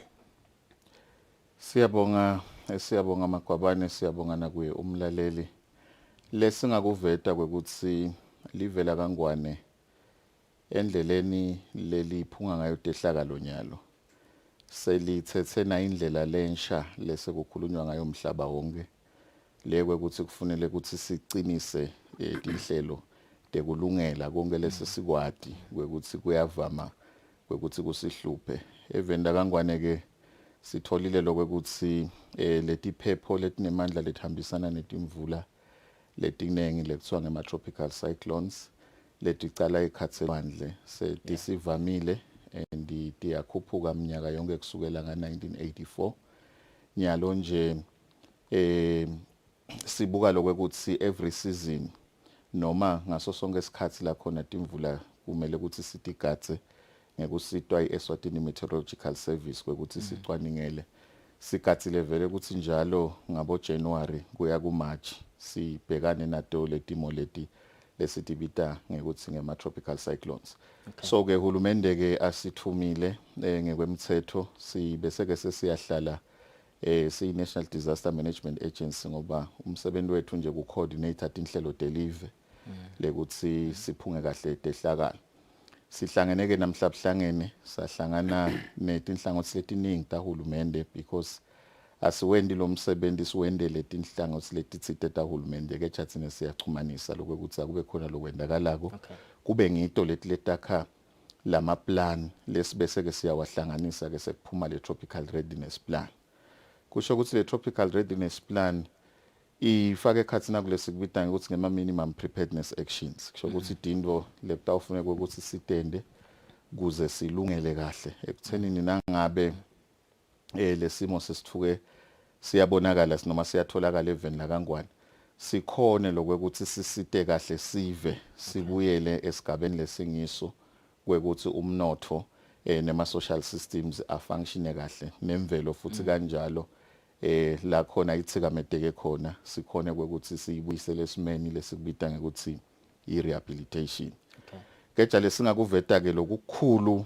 kakhulu ngilokwekuthi sibonile lokwekuthi la kangwane timo tehlakalo letinengi ngiletibangwa guquguquka kwesimo selitulu then ke kunenkulumo leseyikhona ke mhlaba wonke yekwekuthi asende tinhlelo letitsasisita kwekuthi sibe weather ready and climate smart lokusho kwekuthi simelele tonke timo telitulu tamalanga onke kanjalo futhi nalokuguquguquka kwesimo selitulu sikwati kwekuthi sikulungele ngoba angeke sesikhone lokuthi ivimbela letinto kwekuthi tingendeki kepha lokumcoka ngilokwekuthi sibe nato tinhlelo ukuthi sive simane siphephe kanjalo noma ngabe sithinzekile simane kwekuthi sisheshe sithole sisitakale then iphindze futhi sibuyisele esimeni nakulesikubita economic infrastructure nema social systems sikhone ukuchubeka siye etikolweni sikhone ukuchubeka siye emsebenzini nasedibhedlela kanjalo futhi nemabloho ethu siwabuyisele nemigwaco nema household dwellings kusho silakuhlala khona abantu ngoba ngila khona uyayukhanze ukuthi letimo titsinza khona kuyafanele lokuthi sikhone kusisita ngesikhashana lesifishane kuze abantu batawukhona kwekuthi baphile impilo lekahle Nembala ngosithi iteka nje laba ngiyakhumbula manje le indzaba le kayiteka konje emalunga eParliament kusena kufika lo cyclone Eloise yasiyavela indzaba ekutheni ningabe vele lo NDMA kwamanje ulapha wesinde liphindland nango usasikafini lesikhathi ukuthi probably eme nje asicabalala lapha yeah okay nje it's a conversation, a very interesting conversation that probably we could explore some other time kunebantu nyalo oncela le sibuya kulo Eloise njena lebasolo bona ngawuthi solo balimala vele ngigijimile ke libandla kutama kusita lebulakhela tindlu lakhele tindlu ngiyafuna ukuthola kusi kulabo bamlabo lebalimala ngalesa sikhathi sisalungisela letinye timo leti tingathe tivele nisebenza njani libandla kuchubeka nekubasita lapho ngiyabonga Magwabane Sylvester ukukhumbula ukuthi vele umonakalo wabamkhulu kakhulu nasikhuluma sicathanisa nje tindlu leta mhlambe letalimala tabang 777 tindlu nje temaswati letalimala kwasekuthini bandvu ke labakhinya betwa kulesehlakalo balinganisela ku 2768 imigwaco ke njengoba sashito mzileni ukuthi nayo yalimala emakhilometer lesingawalinganisela kule migwaco le yalimala yalinganisela ku 774.3 kilometers bese kuthema bloho ke Magwabane lalimala nawo alinganiselwa ku 53 lokushoya ukuthi ke iNDMA ngekuthunywa nguhulumende wase uthatha umsebenzi wekwakhela abantu tindlu le 35 ekhathe ama 2 room nema 1 room kunginamhla ke Magwabane lo tholi 2 room lenyelo lo 2 room kuyashiyana Magwabane ukuthi uhlala nabani simo sinjani sekubisela lesimo la kulebe kungiso sona kunginamhla Magwabane siyadichenya sing NDMA ukuthi kusukela etinyanga nje letisikhombisa sesikhonile kwakha 217 wetindlu itarget ke Magwabane beku 200 wetindlu kodwa ke sesigabzele lokho sikhuluma nje esifundeni sakahoho tindlu lesesitakhile ting 39 esifundeni sakamanzini ting 52 esifundeni saseshiselweni ting 36 esifundeni saselibonjeni ting 28 lokusho ukuthi 155 bese kuba nelihlelo ke Magwabane lesilolunye lesilwendako lolubuka irehabilitation la khona ukuthi mhlawumbe kuphephuka eliphahla kuleyo ndlu siyakhona lokho ukuthi sisebenzisane naletinye inhlangano letingekho ngaphasi kwaHulumende ukuthi sibuyisele simo kuleso lebekungiswa ngaphambi kokuthi sisendeke kunamhlanje kuting 62 tindlu lesesti rehabilitated. Ngicela lokuchaza ke Magobane lo ukuthi asisebenzi sodwa sisebenza nembutho Eswatini Defence Force masotsha la sisitaku kukwakha letindlu sisebenza nebaphalali siphambano lesibovu sisebenza nathi tinhlangano takamhlabuhlangene lethi sisitaku sisebenza futhi nelitiko letemsebenzi emkhulu netekuthutha ekulungiseni lemigwaco nalamabloho la limala ngesikhathi kwendeka tropical cyclone ukuthi asikwendi lomgwaca silungise imigwaco thina NDMA Magobane kodwa seluswa litiko letemthetho letekutfutha kuze ukuthi thina sifanda lama projects sisita lelitiko thina ukuthi kwendeke lokho but nje umonakalo wabamkhulu kakhulu ngoba nasibuka iassessment lesayenda nje sing NDMA umonakalo lo wendeka ulinganiselwa ku 1.186 million 805 400 so imali enhle kakhulu leyo Magobane emaswati alimala ke but ke ngekusitwa nguHulumende netininto enkosi naletinye inhlangano letingekho ngaphasi kwaHulumende siyachubeka siyasisita sive siyadakhela tindlu nokuthi ke sakha tindlu leti climate smart Magobane njengoba ushito ukuthi vele esimo sekugucugucuka kwesimo selitulu sesikhona vele kuyadinga ke ukuthi sakhe tindlu leti climate smart nalolu hlelo lokuthi wa building back better simo lesingcono kunana kulebe kungiso sona kungakendeki lesehlakalo. Ngidawubuya kwemavuso ngidawufuna lokuthola le ukuthi ingabe nakufika le dehlakalo le ndlela yenek responder iquick kanganani but nje ngisafuna ukutala kuba emzileni ngibuka lama sectors la khona ngisathatha nje only 3 sectors ngasikhathi sami mhlambe angisase 2 but ngifuna kuya ngale ku education kunetikolo lestiba etindzaweni lesingasi nakwendeke kwaba nalelo dula abalikhulu siyadakha letindzawo leti ukuthi ngito leti khanza ukuthi tiyalimala la kulombhukuthu kuyavela nje ukuthi probably encenye elibonjeni kuna 960 schools. This is what we need to do to ensure ukuthi nakufika leso sehlakalo atilimali leyo infrastructure but ngana batachubeka abafundi. Siyabonga kakhulu Magobane lengakuveta nje ukuthi lokugucugucuka kwesimo selitulu sekusilethele isimo lesisha nasi lesisibita ngekuthi ngema microclimates lese kwenda kwekuthi kube lukhuni lokwekuthi kumbe songazona letindzawo uthi kulendzawo lena kumbe tiphepho dingaba dikhulu sasikutayele itolo kakhulu sati kwekuthi umbane uba kakhulu endondozi noma kugege kepha lesimo sesikucila yes so lesimo ngalendlela lesesingiyonyalo sesithi litiko la ka education ngoba ngilo leli hola le sector ka education sisebenza lo msebenzi lasinika wona uHulumende sisebenzisana kulesikubita ngethi sector wide approach lokwakhiwa litiko lekuhlela umnotho nentuthuko then nathi sasesimema lapho ngoba kuphunga sehlakalo ukusekela inhlelo tentuthuko ukuthi tikhonse so lokukhona la kwekuthi iMinistry of Education noma le education sector inalo loluhlelo lekwekuthi leto tikolo lokhanze kwekuthi kumbe betishayekile itolo siyati retrofita sokuthi senda noma sithi lungisa ngendlela ekwekuthi kusasa tingaphindze futhi kanjalo bese setiyatsinzeka lukhona ke luhlelo lolu normal program yekwekuthi bati rehabilitated ikolwa tabo even before kwacala kwaba nesimo lesiphuthuma noma simo sesehlakala so kukhona kulombhubhudu njengoba ngishilo nje lokwekuthi lapho sifakena kulesikubita ngekwekuthi ngema minimum preparedness actions then kuyaye ukuthi nangabe sesendekile leso sehlakalo sekube nale landfall yale tropical cyclone sibeseke lapho sesidevelopana kulesikubita ngekuthi disaster response plan le disaster response plan khona sifaka ekhathina kulesikubita ngekwekuthi ngema advanced response or impact mitigation actions kusho ukuthi lapho sesiya ngaloko ukuthi lo monakalo omkhulu kanganani sesakhalhlelo lekwekuthi sikhone kwekuthi sibuyisele simeni ngalokwelinana laloko lokulimela kani lokhu kusinika nje projection ngekwekuthi imvama sivama kulinyalelwa ngilokungaka nekwekuthi ngikuphi la khona ngafuna ukuthi sicinise khona kuze abantu baphephe because kakhulu lokukhulu kakhulu kithi kwekuthi umuntu aphephe then sesingakubuka ke later lokuthi kulimele liphahla kwalimala ini emva kwesikhathi so kakhulu lama minimum preparedness actions aconzene nale humanitarian support lokuthi yini lele ningakuletha masinyane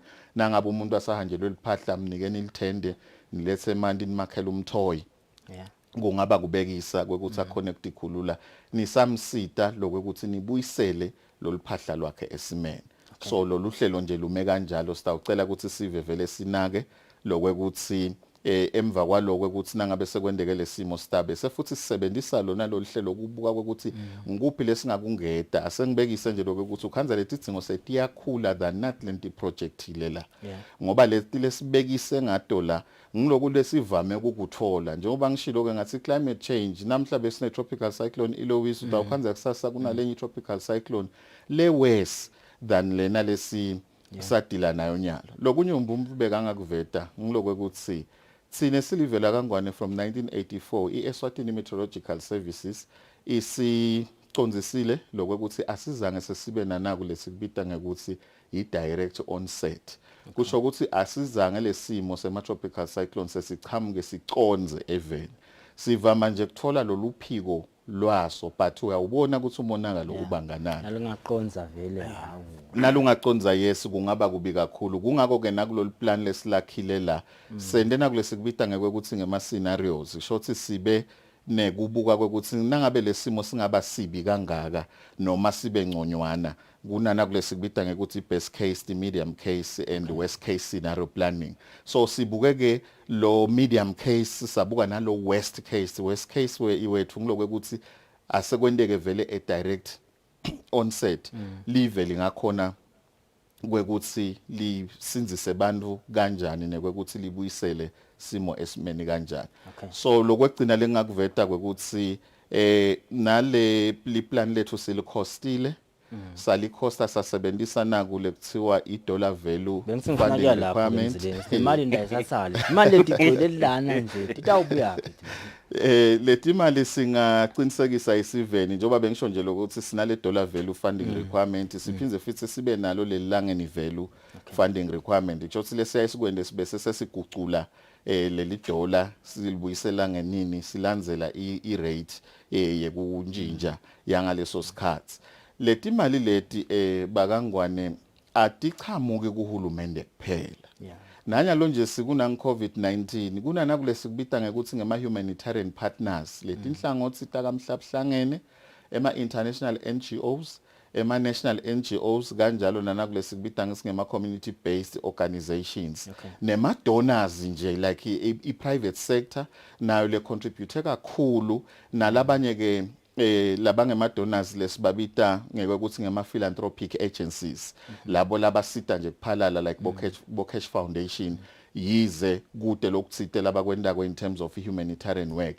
singacela ke lokuveta lokuthi hulumende nakacela lokuthi asidwe kuba nayo le mali laba nayo hulumende because kude bohulumende bekunene labakhona ukubhekana netimo nangabe sesigabeni lesithide ungasuka la eAfrica uyophuma eMelika vele siba khona lesidingo ukuthi balekelelwe bohulumende so leti inhlangothi ke leti titsinzakalako letinye tato tibe ingcenye kwakha loluhlaka then tibese nato ke setiyalekelela ekuthenini tiyakhe le mali leti tayifaka la kuleli bhodo la hulumende la tabe soyalisebenzisa ke lokusita labantu leti mali nje sitibheke ukuthi titawuqhamuka kamhlabuhlangene sitibheke ukuthi titawuqhamuka kuma NGOs sitibheke ukuthi titawuqhamuka kuma philanthropic agencies sitibheke ukuthi titawuqhamuka nasetinkampanini letitimele kanjalo nje nesive naso lesitsinzekile naso singadonate okay Msilele kafishane 130 seconds sale nginyala lapha kube kudla ngoba kunalabo batsinga kudla lokusikhuluma nawe la boshisele nasebonje naletinye nje enzawo kumenjani lapho khona umsebenzi weku distributor kudla uyachubeka amagwabane kunetinkhundla ke letithola i-cash based transfer labo 700 bese kuba netinkhundla ke leti balelwe ukuthi titawuthola lokudla kuyachubeka lokho magwabane vele sive siyasisita kune rice nje lekhona lesiyinikelelwe ngu-World Vision Taiwan through ihulumende wase-Taiwan. Naye ihulumende wase-Taiwan usiphile irice lekunamhla siyidistributor esiveni seMaswati. Lokusho ukuthi umsebenzi uyachubeka vele, kukhona labathola imali, kukhona labathola kudla. Nembala bongosi ngenxa yesikhathi sitabe soloku nje indaba siyicetula lapha nalapha insimbi yesiphohlongo bongosi. Ngiyafisa nje ukuthi ngabe ngalelinye ilanga esekwendekeni lokuthi la ngetha petrol kube nazuka lo qonzaka NDMA nangithenga gas kube nazuka lo yaka NDMA nasemantini kanjalo ngoba nase kunalesi sehlakalo tonke inhlango sitiyatsinzeka bongosi sibathele emakethe sibe silephethe ihlelo lalomdlekuseni.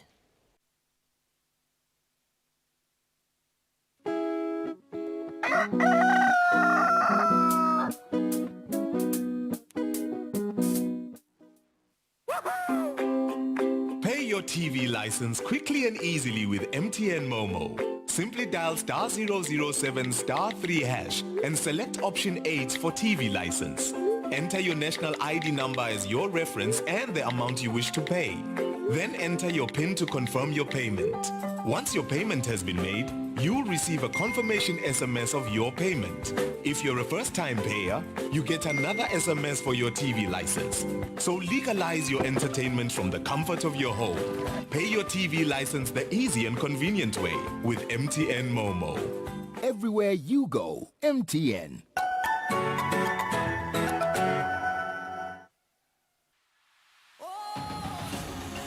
Travel, play and inspire. The all-new season of Butlebe is back on your screens with your girl, Nombumelelo Dlamini. Of course, we have a new face in our team, the ever so cheerful Neliswa. That's right, Bhumi. This new face is ready for fun and adventure in the beautiful kingdom of Eswatini. I'm so excited to be part of this show in this season. We are the squad that is ready to travel and explore safely in this new normal, the COVID-19 era. That's right. Don't forget to post your pictures on your social media pages and tag us. Who knows, we might just join you on your next show. Join us and be part of the Butlebetu squad as we travel, play and inspire every Saturday exclusive to Eswatini TV. You can watch the latest episodes of the show on YouTube or download the Eswatini TV app to keep up to date.